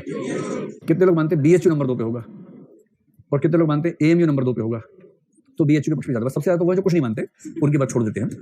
अंत में इलेक्शन में जीतना हारना उन्हीं वोटों से होता है जो वोट पड़ते हैं, जो वोट पड़ते ही नहीं उनको हम बाहर कर लेते हैं। और नंबर 3 पे आपके हिसाब से जनरली एएमयू आएगा, ठीक है। ऐसा क्यों हो रहा है? क्योंकि हम सबकी एक सहमति है कि जेएनयू को हम कितना ही बदनाम कर लें, लेकिन वहां की पढ़ाई का स्तर सच में बेहतर है। और सारे आरोपों के बावजूद जब पिछले साल लिस्ट निकली भारत सरकार की, देश का सबसे अच्छा विश्वविद्यालय वही निकला, उसमें भी मानना ही पड़ा, सरकार को ही मानना पड़ा जो उसके खिलाफ चल रही है। क्योंकि वहां पर आपके चिंतन को मुक्त करने का प्रयास होता है, तरह तरह के विचारधाराएं, विचारक को सब सुनने को मिलते हैं, दिमाग की खिड़कियां खुल जाती हैं। और इस सेंस में वो विश्वविद्यालय, अगर विश्वविद्यालय का पर्पस दिमाग को खोलना है, ऐसे वाला खोलना नहीं कि संतरे की तरह खोल दिया, बंद नहीं हो रहा, उसके बाद वैचारिक स्तर पर खोलना है, तो फिर जेएनयू बेहतर है। अब प्रश्न क्रमांक 2, अब 3 विश्वविद्यालय हटा के 3 पॉलिटिकल पार्टीज रख लेते हैं, और आपको बताना है कि इन पार्टीज के मेंबर्स का औसत आईक्यू के आधार पर क्या निर्धारण होगा, ठीक है। उसमें से एक पार्टी का नाम है शिवसेना, ठीक है। दूसरी पार्टी का नाम है बीजेपी, तीसरी का नाम है कांग्रेस, और एक अगर आप चाहें तो एक लेफ्ट की कोई पार्टी रख लेते हैं, जैसे सीपीएम रख लेते हैं, ठीक है, सीपीएम रख लेते हैं। तो चार को ध्यान रखिए, सीपीएम, कांग्रेस, बीजेपी, शिवसेना। अब आपको ये बताना है कि इन चारों में से आईक्यू के आधार पर अगर मेंबर्स का आईक्यू टेस्ट कर लें, आपकी राय में सबसे ऊपर कौन होगा? रुको रुको, वोटिंग करवा लेते हैं, ठीक है, वोटिंग करवा लेते हैं। और मैं ये उम्मीद कर रहा हूं कि जो पहली क्लास में पढ़ा था एक शब्द था वैल्यू न्यूट्रलिटी, मूल्य तटस्थता, जिसका मतलब है कि फैसला करते समय ये भूल जाना कि मैं संयोग से कौन सी कैटेगरी में आता हूं। प्रश्न को प्रश्न की तरह देखना, न कि जिहाद के रूप में देखना। ये प्रश्न है, जिहाद की स्थापना का मौका नहीं है, प्रश्न है, ठीक है। तो आप में से कितने लोग मानते हैं कि बौद्धिक स्तर पर इन चारों पार्टी के मेंबर्स में सबसे ऊंचा स्तर, अब मैं चार का नाम बोलूंगा, हाथ खड़े कर देना, नंबर 1 शिवसेना का होगा। इसमें एक भी नहीं है, एक है, चलिए। आप महाराष्ट्र के, तो मैंने जो बोला वैल्यू न्यूट्रलिटी एक शब्द होता है, मूल्य तटस्थता एक शब्द होता है। इस बात से अप्रभावित रहना है कि हमारे मूल्य क्या है, क्योंकि आप महाराष्ट्र के बाई चॉइस नहीं है, बाई चांस हैं, और ये अंतर ध्यान रखेंगे तो जीवन ठीक रहेगा। जो चीजें हमारे जीवन में बाई चांस हैं, अक्सर हम उनको सिद्धांत मान लेते हैं अपना, जबकि बाई चॉइस है। अच्छा, हो सकता है, पूछा था भगवान जी ने ऊपर। आपके माता पिता कहाँ के हैं? उत्तर प्रदेश के। कब माइग्रेट हुए थे? 30 साल पहले। आप कितने साल के हैं? 22 के हैं, बाई चॉइस हैं। वाह वाह, ऐसे नहीं व्याख्या करते भाई, सिचुएशन को समझो। आपके जन्म से 8 साल पहले से आपके पेरेंट्स महाराष्ट्र में थे और आपके मैं बाई चॉइस मराठी हूँ। क्या चॉइस है? मैं बाई चॉइस हरियाणा में नहीं हूँ, वहीं पैदा हुआ तो क्या कर सकते हैं? तो चॉइस कहाँ की है? तो बाई चांस की बात है ना, और चांस वाले मुद्दे पर इतना जिहादी नहीं होना चाहिए। खैर, लेकिन एक बात है कि लगभग सब लोग इस बात पर सहमत है कि शिवसेना नंबर 1 पर तो नहीं आएगी, ठीक। और ये आम सहमति ऐसे ही नहीं बनती है, इस आम सहमति के पीछे हम सभी कॉमन सेंस काम कर रही होती है। कितने लोग मानते हैं कि आईक्यू के हिसाब से नंबर 1 पर बीजेपी आएगी? हाथ खड़ा करें। ऐसे लोगों की संख्या करीब 30 के आसपास, 30-35 के बीच में, ठीक है। कितने लोग मानते हैं कि आईक्यू में सबसे ऊपर जो मेंबर्स होंगे वो कांग्रेस के होंगे? ये संख्या बीजेपी से लगभग डबल दिख रही है यहाँ पर, ठीक है। अच्छा, मैं जो काउंटिंग कर रहा हूँ उस पर ध्यान रखना, कहीं आपको ये ना लगे कि मैं उसमें घबरा कर रहा हूँ, आपको चेक करते रहिएगा साथ साथ। तो वहां 30 थे, तो यहाँ लगभग 55-60 के बीच में कहीं थे। चौथा, कितने लोग मानते हैं कि सीपीएम में इस तरह सबसे ऊपर रहेगा? ये मानने वाले कितने लोग हैं? ये करीब 15 के आसपास होंगे, तो बीजेपी थोड़े कम होंगे। चलिए, बाकी तो वही है, जो दे उसका भला, जो ना दे उसका भला, बाकी तो वो जिनकी वजह से लोकतंत्र का ये हाल है महाराष्ट्र वाला, जो उस दिन वोट डालने गए नहीं थे, बाकी वो है। और यहाँ बैठकर रो रहे हैं कि ये क्या हो रहा है, मैंने तो वोट भी नहीं डाला था इसीलिए। तुमने वोट नहीं डाला था इसलिए हो रहा है, डाला होता तो ऐसा ना होता। हाँ, ठीक है। लेकिन एक बात है कि अभी यहाँ की जो सहमति बन रही है ज्यादा लोगों में, वो ये है कि कांग्रेस का आईक्यू बाकी लोगों से बेहतर है। मतलब इसमें मेरी सहमति या सहमति मैं इसको बीच में नहीं लाऊंगा, लेकिन मैं कोई बात समझाना चाह रहा हूँ। इसका मतलब हमारे समाज में कॉमन सेंस काम करती है हर चीज को लेकर कि बुद्धिमत्ता का स्तर कौन सा काम पर कैसे होता है, ठीक है। मेरी व्यक्तिगत राय में सीपीएम नंबर 1 पे होगी, मेरी व्यक्तिगत राय में सीपीएम नंबर 1 पे होगी। और ये इसलिए ये भी होता है ना कि आपका किन लोगों से पाला पड़ा। मैं सीपीएम के जिन 15-20 मेंबर्स को जानता हूं, मैं उनको ध्यान रख के बोल रहा हूं। हो सकता है कि आप जिनसे मिले वो अलग टाइप के लोग हों, इसलिए आपका परसेप्शन अलग हो, तो परसेप्शन की बात है, तो अपनी अपनी राय की बात है। और राय के मामले में क्या लड़ना, मेरी राय अलग है, आपकी अलग, इसमें क्या दिक्कत है? लोकतंत्र किस लिए होता है? इसलिए तो होता है लोकतंत्र कि सब अपनी अपनी। ये तो मेरी वैल्यू न्यूट्रलिटी ने कहां बीच में रोल प्ले किया? क्या मैंने आपको प्रेरित किया कि आप सीपीएम में खड़ा कर दो? मैंने कहा आपसे? इसका मतलब ये नहीं कि मैं उसको वोट देता हूं, वोट कभी नहीं देता हूं उसको। मैं सिर्फ इतना कह रहा हूं कि यदि आईक्यू का इंडेक्स देखेंगे तो उसके मेंबर्स का इंडेक्स बाकी से बेहतर होगा। इसके बावजूद मेरी व्यक्तिगत राय है कि वो बहुत ही अव्यावहारिक दल है, इस वजह से उसका सफल होना लगभग असंभव है। मेरी ये राय भी है। लेकिन प्रश्न केवल आईक्यू के बारे में, प्रश्न सफलता की संभावना पे तो है नहीं, प्रश्न केवल आईक्यू का है। और आईक्यू के स्तर के मामले में आपकी राय अलग हो सकती है, सफलता की संभावना में अलग हो सकती है। शास्त्रार्थ पूरा हुआ, आप जीत गए। वही सच है जो आप कहना चाह रहे हैं, जो मुझे पता नहीं आप कहना चाह रहे हैं, लेकिन वही सच है, ठीक है। चलो, तो तीव्रता में अंतर कैसे होता है, ये बात मैंने यहां पर क्यों बताई? आपको पता है क्यों बताई? जो दक्षिणपंथी किस्म के मूल्य हैं या दक्षिणपंथी किस्म के राजनीतिक विचार हैं। एक व्यक्ति अमेरिका में, उसने एक रिसर्च की, मनोविज्ञान का व्यक्ति था, उसने एक अजीब सी रिसर्च की। जब हम एटीट्यूड्स पढ़ेंगे, पॉलिटिकल एटीट्यूड से टॉपिक आपके पाठ्यक्रम में, उस समय इसका जिक्र करूंगा। उसने सोचा कि मैं डेमोक्रेट पार्टी और दूसरी कौन सी है, रिपब्लिकन, वहां के रिपब्लिकन मतलब बीजेपी, डेमोक्रेट का मतलब यहाँ का कांग्रेस या आम आदमी पार्टी या लेफ्ट थोड़ा सा, जैसे लेबर पार्टी इंग्लैंड की, वहां की डेमोक्रेट हो गई, और कंजर्वेटिव हो गए वहां के रिपब्लिकन हो गए, उस तरह के लोग हैं। तो उसने एक हाइपोथेसिस लिया कि क्या हम पॉलिटिकल पार्टी के बेस पर व्यक्ति के आईक्यू का अनुमान कर सकते हैं। इस हाइपोथेसिस पे उसने दोनों पार्टीज के बहुत सारे समर्थकों के आईक्यू को स्टडी किया और फिर निष्कर्ष निकाला। और निष्कर्ष ये था कि रिपब्लिकन पार्टी के मेंबर्स का औसत आईक्यू डेमोक्रेट पार्टी के समर्थकों से काफी नीचे है। ये हो सकता है कि रिसर्च करने वाला खुद डेमोक्रेट रहा हो, उसने रिसर्च का डिजाइन ऐसा बनाया हो कि निष्कर्ष को निकले, ऐसा होता है दुनिया में। लेकिन इसके निष्कर्ष पर बहुत लोगों ने मतलब डाउट किया नहीं, उनको लगा कि हाँ ठीक ही बात कह रहा है, इस बात की संभावना थोड़ी ज्यादा उनको लगी, ये बात कहीं भी अप्लाई हो सकती है। और उसका निष्कर्ष ये था कि यदि कोई व्यक्ति जातिवादी है, यदि कोई व्यक्ति सांप्रदायिक है, नस्ल भेद को मान्यता प्रदान करता है, भाषा को लेकर, संस्कृति को लेकर गर्व की भावना से भरा हुआ है, एक शब्द में दक्षिणपंथी है, राइट विंग का आदमी है, तो इस बात की संभावना ज्यादा है कि उसका आईक्यू का लेवल कम होगा। और यदि ये निष्कर्ष हम मान लें, इसको मैं आपको रिसर्च पूरी बताऊंगा, कौन व्यक्ति था, कब रिसर्च, सब बताऊंगा। अगर किसी का व्यक्तित्व एक खास तरह का है, जैसे आईक्यू का लेवल है, आईक्यू का लेवल हमारी रुचियां भी तय करता है। आप खुद सोच के देखिए, आप आईएएस की तैयारी करने से पहले जिस तरह की फिल्में देख के खुश होते थे, और अब आपको जिस तरह की फिल्में अच्छी लगने लग गई हैं, उसमें अंतर आया कि नहीं आया? अंतर आ गया होगा। आपके दोस्त अभी भी गोलमाल रिटर्न्स और उस तरह की जो पार्टियां, वो फिल्में होती हैं जो ये रोहित शेट्टी एंड कंपनी और ऐसी कंपनियां बनाती हैं, उनको देख के गदगद हो जाते होंगे। लेकिन आपको शायद अब उन फिल्मों को देख के मजा नहीं आता होगा। आपको लगता होगा क्या ड्रामा है, मतलब कुछ को आता होगा, अभी सारा ठीक से चेंज नहीं हो पाया होगा दिमाग, लेकिन जिनका चेंज हो गया होगा दिमाग, उनको लगता होगा क्या बकवास है। और यदि कुछ ऐसी फिल्में होंगी जो आपको शानदार लगेंगी, आपके दोस्त अगर चले जाए वहां, सो जाएंगे, खराटे मारेंगे सिनेमा के अंदर ही, और फिर कहेंगे क्या बेकार हो गए दिल्ली जाके तुम यार, क्या क्या दिखाते रहते हो। अगर ऐसा है, इसका मतलब जैसे जैसे बुद्धिमत्ता और परिपक्वता बढ़ती है, आपकी रुचियां भी चेंज हो जाती हैं, और रुचियों का संबंध ठीक ठाक हमारे एटीट्यूड से होता है। इसलिए दो व्यक्ति हैं, दोनों शाकाहारी हैं। समझदार शाकाहारी फिदाइन नहीं बनेगा, लड़ेगा नहीं। बेवकूफ शाकाहारी सबसे झगड़ा करेगा। समझदार मांसाहारी किसी शाकाहारी का मजाक नहीं उड़ाएगा। बदतमीज मांसाहारी दूसरों का मजाक उड़ाएगा, क्योंकि उसका आईक्यू कम है, उसकी पर्सनैलिटी का डिसऑर्डर है ये। और इसका मतलब अभी के लिए सिर्फ इतना समझें कि एक तो माहौल और दूसरा हमारी पर्सनैलिटी, ये दोनों बातें मिलकर डिसाइड करती है कि हमारे इन मूल्यों में या नैतिकताओं में तीव्रता का अंतर क्यों पैदा होता है। क्या मैं को समझा पाया? और ये व्यक्तित्व वाला अंतर हम कल से मनोविज्ञान पढ़ना शुरू करेंगे, वहां स्पष्ट हो जाएगा आपको, फिर आप लिख पाएंगे उसके बाद। चलिए बैक टू द क्वेश्चंस जो यूपीएससी में आए थे। हमें सबसे पहले लिखना है क्वेश्चन नंबर 5, आप बता रहे थे ना, जो सामाजिक मूल्य आर्थिक मूल्य वाला है। लिखिए, शुरू करें। देखिए, मूल्य का अर्थ नैतिक आदर्शों से है। मूल्य का अर्थ नैतिक आदर्शों से है, और वे सामाजिक जीवन से भी उतना ही जुड़े हैं, और वे सामाजिक जीवन से भी उतना ही जुड़े हैं जितना कि आर्थिक जीवन से, जितना कि आर्थिक जीवन से। पूर्णविराम। सामाजिक मूल्य एक आदर्श समाज के निर्माण में मददगार होते हैं। सामाजिक मूल्य एक आदर्श समाज के निर्माण में मददगार होते हैं, जबकि आर्थिक मूल्य आर्थिक विकास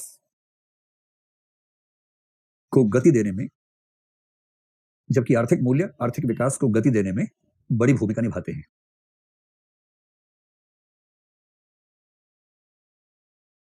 पूर्णविराम। उदाहरण के लिए सर्वधर्म समभाव, उदाहरण के लिए सर्वधर्म समभाव, कौमा, सामाजिक सहिष्णुता आदि सामाजिक मूल्य हैं, जबकि उद्यमशीलता, जबकि उद्यमशीलता और प्रतिस्पर्धा आदि आर्थिक मूल्यों के उदाहरण हैं। आर्थिक मूल्यों के, आर्थिक मूल्य हैं, कर दीजिए आर्थिक मूल्य हैं। तो पहले पैरा में क्या किया, दोनों को स्पष्ट कर दिया, और मैंने पहले ही कहा कि इथिक्स की दुनिया में जब भी कुछ लिखेंगे साथ में एग्जांपल देने देना है, तो बात स्पष्ट हो गई एकदम। अब पैरा चेंज कर लीजिए, देखिए सेकंड पैरा, ठीक है। किसी समाज के स्वस्थ संचालन में दोनों मूल्यों की बड़ी भूमिका होती है। किसी समाज के स्वस्थ संचालन में दोनों मूल्यों की बड़ी भूमिका होती है।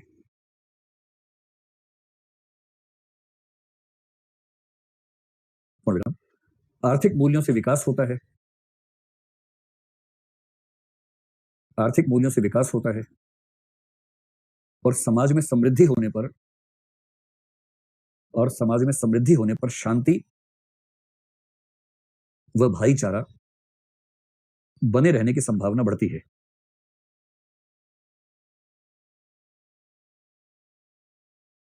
इसी प्रकार सामाजिक मूल्यों से समाज, इसी प्रकार सामाजिक मूल्यों से समाज में एकता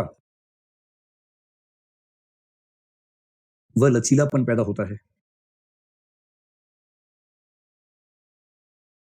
जो कठिन परिस्थितियों में भी समाज को, जो कठिन परिस्थितियों में भी समाज को जीवन शक्ति प्रदान करता है।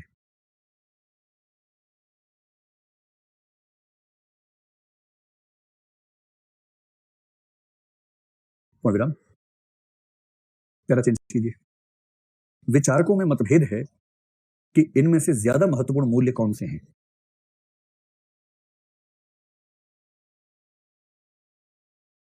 विचारकों में मतभेद है कि इनमें से ज्यादा महत्वपूर्ण मूल्य कौन से हैं। जहां एडम स्मिथ ने अपनी पुस्तक वेल्थ ऑफ नेशंस में आर्थिक मूल्यों को ज्यादा महत्व दिया है, कॉमा, वहीं जॉन रॉल्स ने ए थियरी ऑफ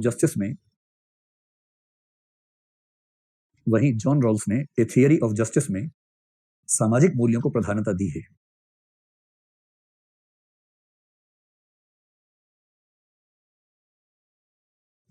पैरा चेंज कीजिए। सच यह है कि समावेशी समृद्धि के मद्देनजर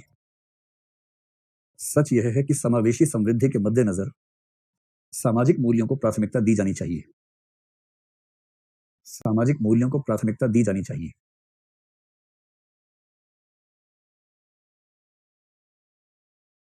पूर्ण विराम। भूटान का खुशहाली सूचकांक,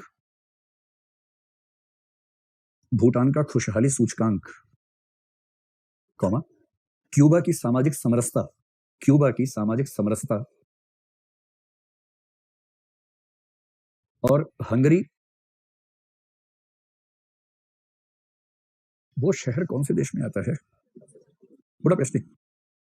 इनके पड़ोस में एक शहर है जो दुनिया का सबसे सुंदर शहर माना गया है, वियना, ऑस्ट्रिया में ना। हाँ, तो क्या लिखा था, वाक्य क्या था? क्यूबा की सामाजिक समरसता, नहीं समरसता कैसे लिखेंगे देख लीजिए। ये समझ, सब लोग मिलजुल के रहते हैं, सब में बराबरी है। क्यूबा की सामाजिक समरसता और पूर्वी यूरोपीय देशों जैसे हंगरी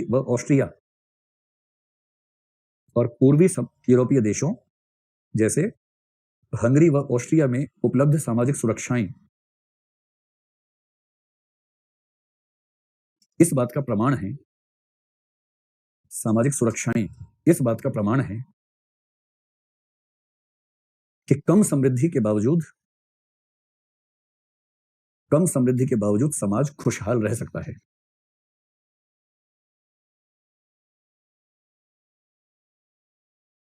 इसके विपरीत अमेरिका का अत्यंत धनी होते हुए भी उच्च अपराध क्षेत्र होना और चीन में अकूत संपदा होने के बावजूद, अकूत समझते हैं? अकूत का मतलब अथाह, और चीन में अकूत संपदा होने के बावजूद व्यक्तियों का स्वतंत्रता से वंचित होना इस बात का प्रमाण है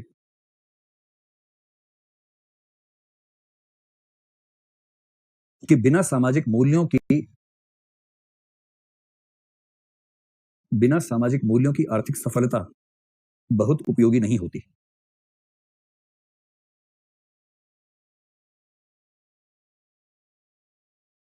भारत में देखें तो एक तरफ सिक्किम व केरल को रख सकते हैं।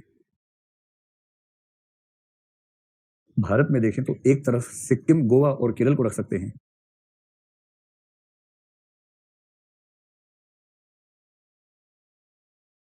जहां कम समृद्धि किंतु अधिक खुशहाली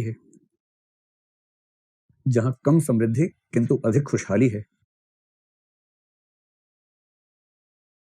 तो दूसरी तरफ हरियाणा, पंजाब हैं, जहां अथाह संपदा के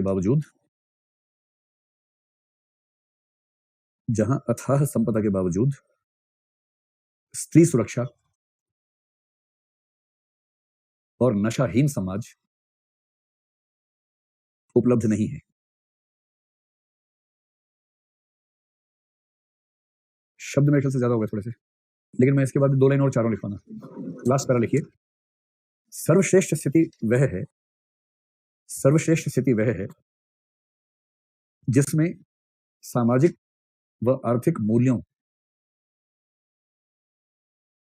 में सेतु बन सके। सामाजिक व आर्थिक मूल्यों में सेतु बन सके। उदाहरण के लिए उद्यमशीलता के साथ दानशीलता का मूल्य जुड़ जाए। उदाहरण के लिए उद्यमशीलता के साथ दानशीलता का मूल्य जुड़ जाए, या वितरण मूलक न्याय जैसे मूल्य विकसित हो जाएं। वितरण मूलक न्याय लिखिए, ब्रैकेट में लिखिए डिस्ट्रीब्यूटिव जस्टिस।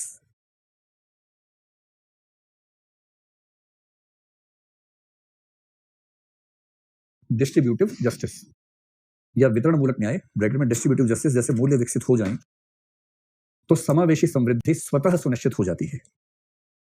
तो समावेशी समृद्धि, ये शब्द बार बार लिखना है, प्रश्न पूछा हुआ है। तो समावेशी समृद्धि स्वतः सुनिश्चित हो जाती है।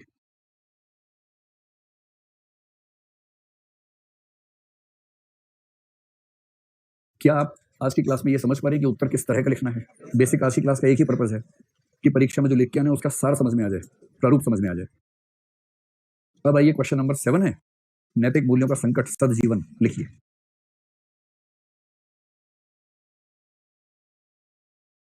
शुरू करें, ये प्रश्न लिखेंगे पहले? ठीक है, लिखिए सदजीवन या शुभ जीवन। देखिए, जो शब्द आप यूज करते हैं और जो पेपर में आ गया है अलग अलग है, तो पहली बार में दोनों को समानार्थक बता दीजिए, उसके बाद धूमधाम से अपना शब्द यूज कीजिए। सदजीवन या शुभ जीवन, ब्रैकेट में लिखिए गुड लाइफ। नीति शास्त्र की महत्वपूर्ण संकल्पना है, नीति शास्त्र की महत्वपूर्ण संकल्पना है जो बताती है कि मनुष्य का जीवन कैसा होना चाहिए। जो बताती है कि मनुष्य का जीवन कैसा होना चाहिए, कॉमा, उसके क्या उद्देश्य व साधन होने चाहिए।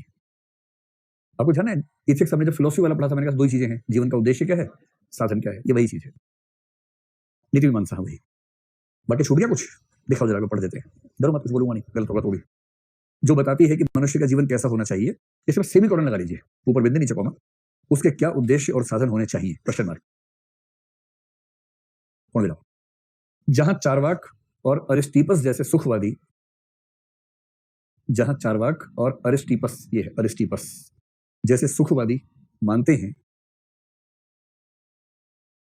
कि जीवन का उद्देश्य केवल सुख व भोग करना है,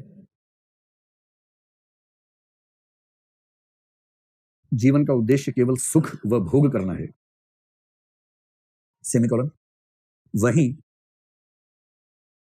पश्चिम का स्टोइक और भारत का जैन दर्शन मानता है, स्टोइक ये लिखा हुआ है, वहीं पश्चिम का स्टोइक और भारत का जैन दर्शन मानता है कि जीवन का सार वैराग्य व संयम में है, कि जीवन का सार वैराग्य, ऐसा कर वैराग्य व, ठीक है, वैराग्य व संयम में है, ये लिखिए वैराग्य व संयम में है। कुछ विचारक जैसे अरस्तु, हीगल और जेएस मिल, जैसे अरस्तु, हीगल, जेएस मिल और बुद्ध मानते हैं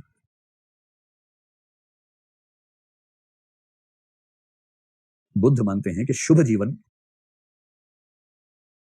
संतुलन से पैदा होता है, कि शुभ जीवन संतुलन से पैदा होता है। कौन बेटा, पैरा चेंज कर लीजिए। वर्तमान नैतिक संकट का विश्लेषण करें, वर्तमान नैतिक संकट का विश्लेषण करें तो हम पाते हैं कि इसके मूल में उपभोक्तावादी संस्कृति है,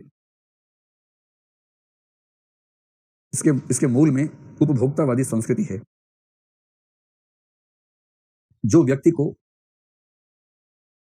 अधिकाधिक सुख भोग के लिए उद्यत करती है, जो व्यक्ति को अधिकाधिक सुख भोग के लिए उद्यत करती है। क्योंकि सुख हासिल करने के लिए, क्योंकि सुख हासिल करने के लिए संसाधन चाहिए होते हैं, क्योंकि सुख हासिल करने के लिए संसाधन चाहिए होते हैं और वे सभी के पास नहीं होते, और वे सभी के पास नहीं होते, कॉमा, इसलिए चोरी डकैती जैसे अपराध बढ़ते हैं, इसलिए चोरी डकैती जैसे अपराध बढ़ते हैं। हमारे हर भोग के लिए, प्रकृति को संसाधन बनना पड़ता है। हमारे हर भोग के लिए प्रकृति को संसाधन बनना पड़ता है, कौमा, इसलिए प्रकृति का क्षरण भी होता है। इसलिए प्रकृति का क्षरण भी होता है। क्षरण है क्षमा वाला। इसलिए प्रकृति का क्षरण भी होता है। पूर्ण विराम। क्योंकि हर व्यक्ति अधिक से अधिक सुख भोग चाहता है, क्योंकि हर व्यक्ति अधिक से अधिक सुख भोग चाहता है और सुखों में वितरण पसंद नहीं करता, और सुखों में वितरण पसंद नहीं करता, कौमा, इसलिए स्वार्थ और आत्मकेंद्रिकता, इसलिए स्वार्थ और आत्मकेंद्रिकता में अभूतपूर्व वृद्धि होती है।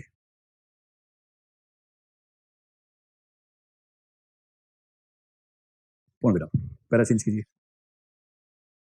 यह समझना मुश्किल नहीं है, यह समझना मुश्किल नहीं है कि नैतिक मूल्यों का यह संकट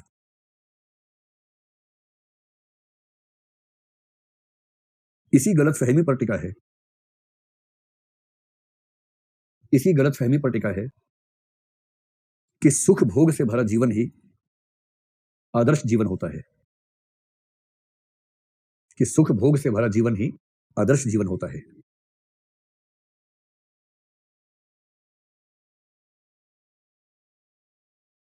अभी शब्द कितने उस हिसाब से कोई एग्जांपल ले आते हैं। 100 के आसपास, और इसमें है 150 का स्कोप ना। ठीक है। यह समझना मुश्किल नहीं है कि वर्तमान जीवन का क्या है, नैतिक मूल्यों का संकट इसी गलतफहमी पर टिका है कि सुखों से भरा जीवन ही आदर्श जीवन होता है। पूर्ण विराम। बहुत से विचारकों ने इसीलिए इस गलतफहमी के निराकरण का प्रयास किया है, बहुत से विचारकों ने इसीलिए इस गलतफहमी के निराकरण का प्रयास किया है। उदाहरण के लिए एरिक फ्रॉम, ऐसा करें, उदाहरण के लिए प्रसिद्ध मनोवैज्ञानिक एरिक फ्रॉम ने अपनी पुस्तक the art of loving, living नहीं, एरिक फ्रॉम ने अपनी पुस्तक द आर्ट ऑफ लविंग, बल्कि अब रोमन में लिखी है, इसको हिंदी में देवनागरी में क्यों लिखेंगे, आर्ट ऑफ लविंग लिखिए। लव की स्पेलिंग तो पता ही होगी आप लोगों को, कई बार लिख के भेजते होंगे। एरिक फ्रॉम ने अपनी प्रसिद्ध पुस्तक द आर्ट ऑफ लविंग में बताया है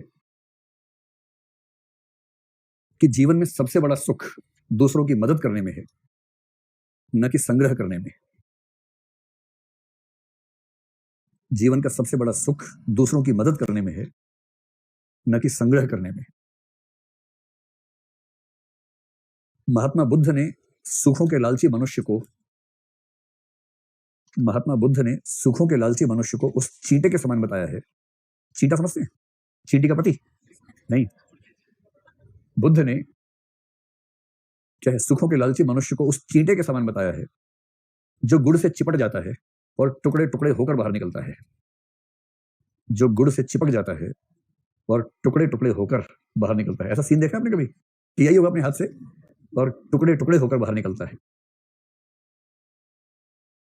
अब्राहम मैस्लो, ये बहुत प्रसिद्ध चिंतक है, इनकी किताब का नाम मुझे ध्यान नहीं, आप सर्च कर लेना, बहुत प्रसिद्ध आदमी है। हर जगह किताब का नाम लिखेंगे भी क्यों, एक जगह से लिखिए। अब्राहम मैस्लो ने भी बताया है कि मनुष्य की सबसे ऊंची जरूरत, हाँ, हायरार्की ऑफ नीड्स की बात कर रहे हैं। किताब का नाम है क्या ये? छोड़ तो बता ही रहा हूं, मजे ले रहे हो मेरे। अब्राहम मैस्लो ने भी बताया है कि मनुष्य की सबसे ऊंची जरूरत, अब इनका शब्द है सेल्फ रियलाइजेशन, इसको आप आत्म उपलब्धि कह सकते हैं। आत्म उपलब्धि या सेल्फ रियलाइजेशन की होती है। हालांकि बाद में इसने अपनी थियरी चेंज करके बोला सेल्फ ट्रांसेंडेंस की होती है, वो हम समझेंगे बाद में क्या होता है। सेल्फ रियलाइजेशन, आत्म क्या कहेंगे, क्या लिखा आपने, आत्म उपलब्धि, आत्म पूर्णता, आत्म उपलब्धि, कुछ भी कर सकते हैं, ठीक है।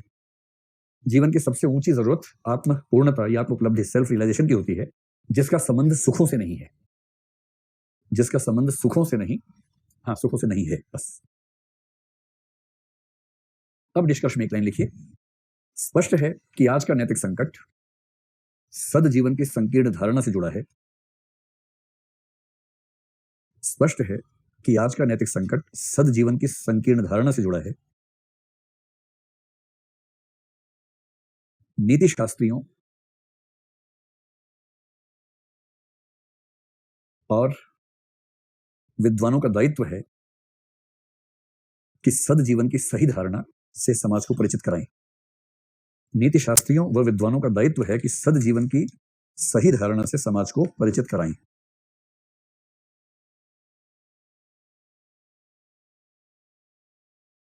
अंतिम प्रश्न 30 शब्दों में है, नैतिक सद्गुण। बनाओ हेडिंग छोटा सा, नैतिक सद्गुण लिखिए। सुकरात, प्लेटो और अरस्तु ने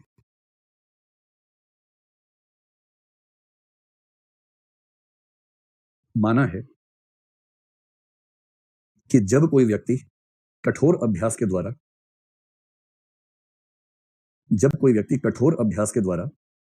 किसी मूल्य को अपने चरित्र का हिस्सा बना लेता है, तो वह सद्गुण की स्थिति होती है। उदाहरण के लिए,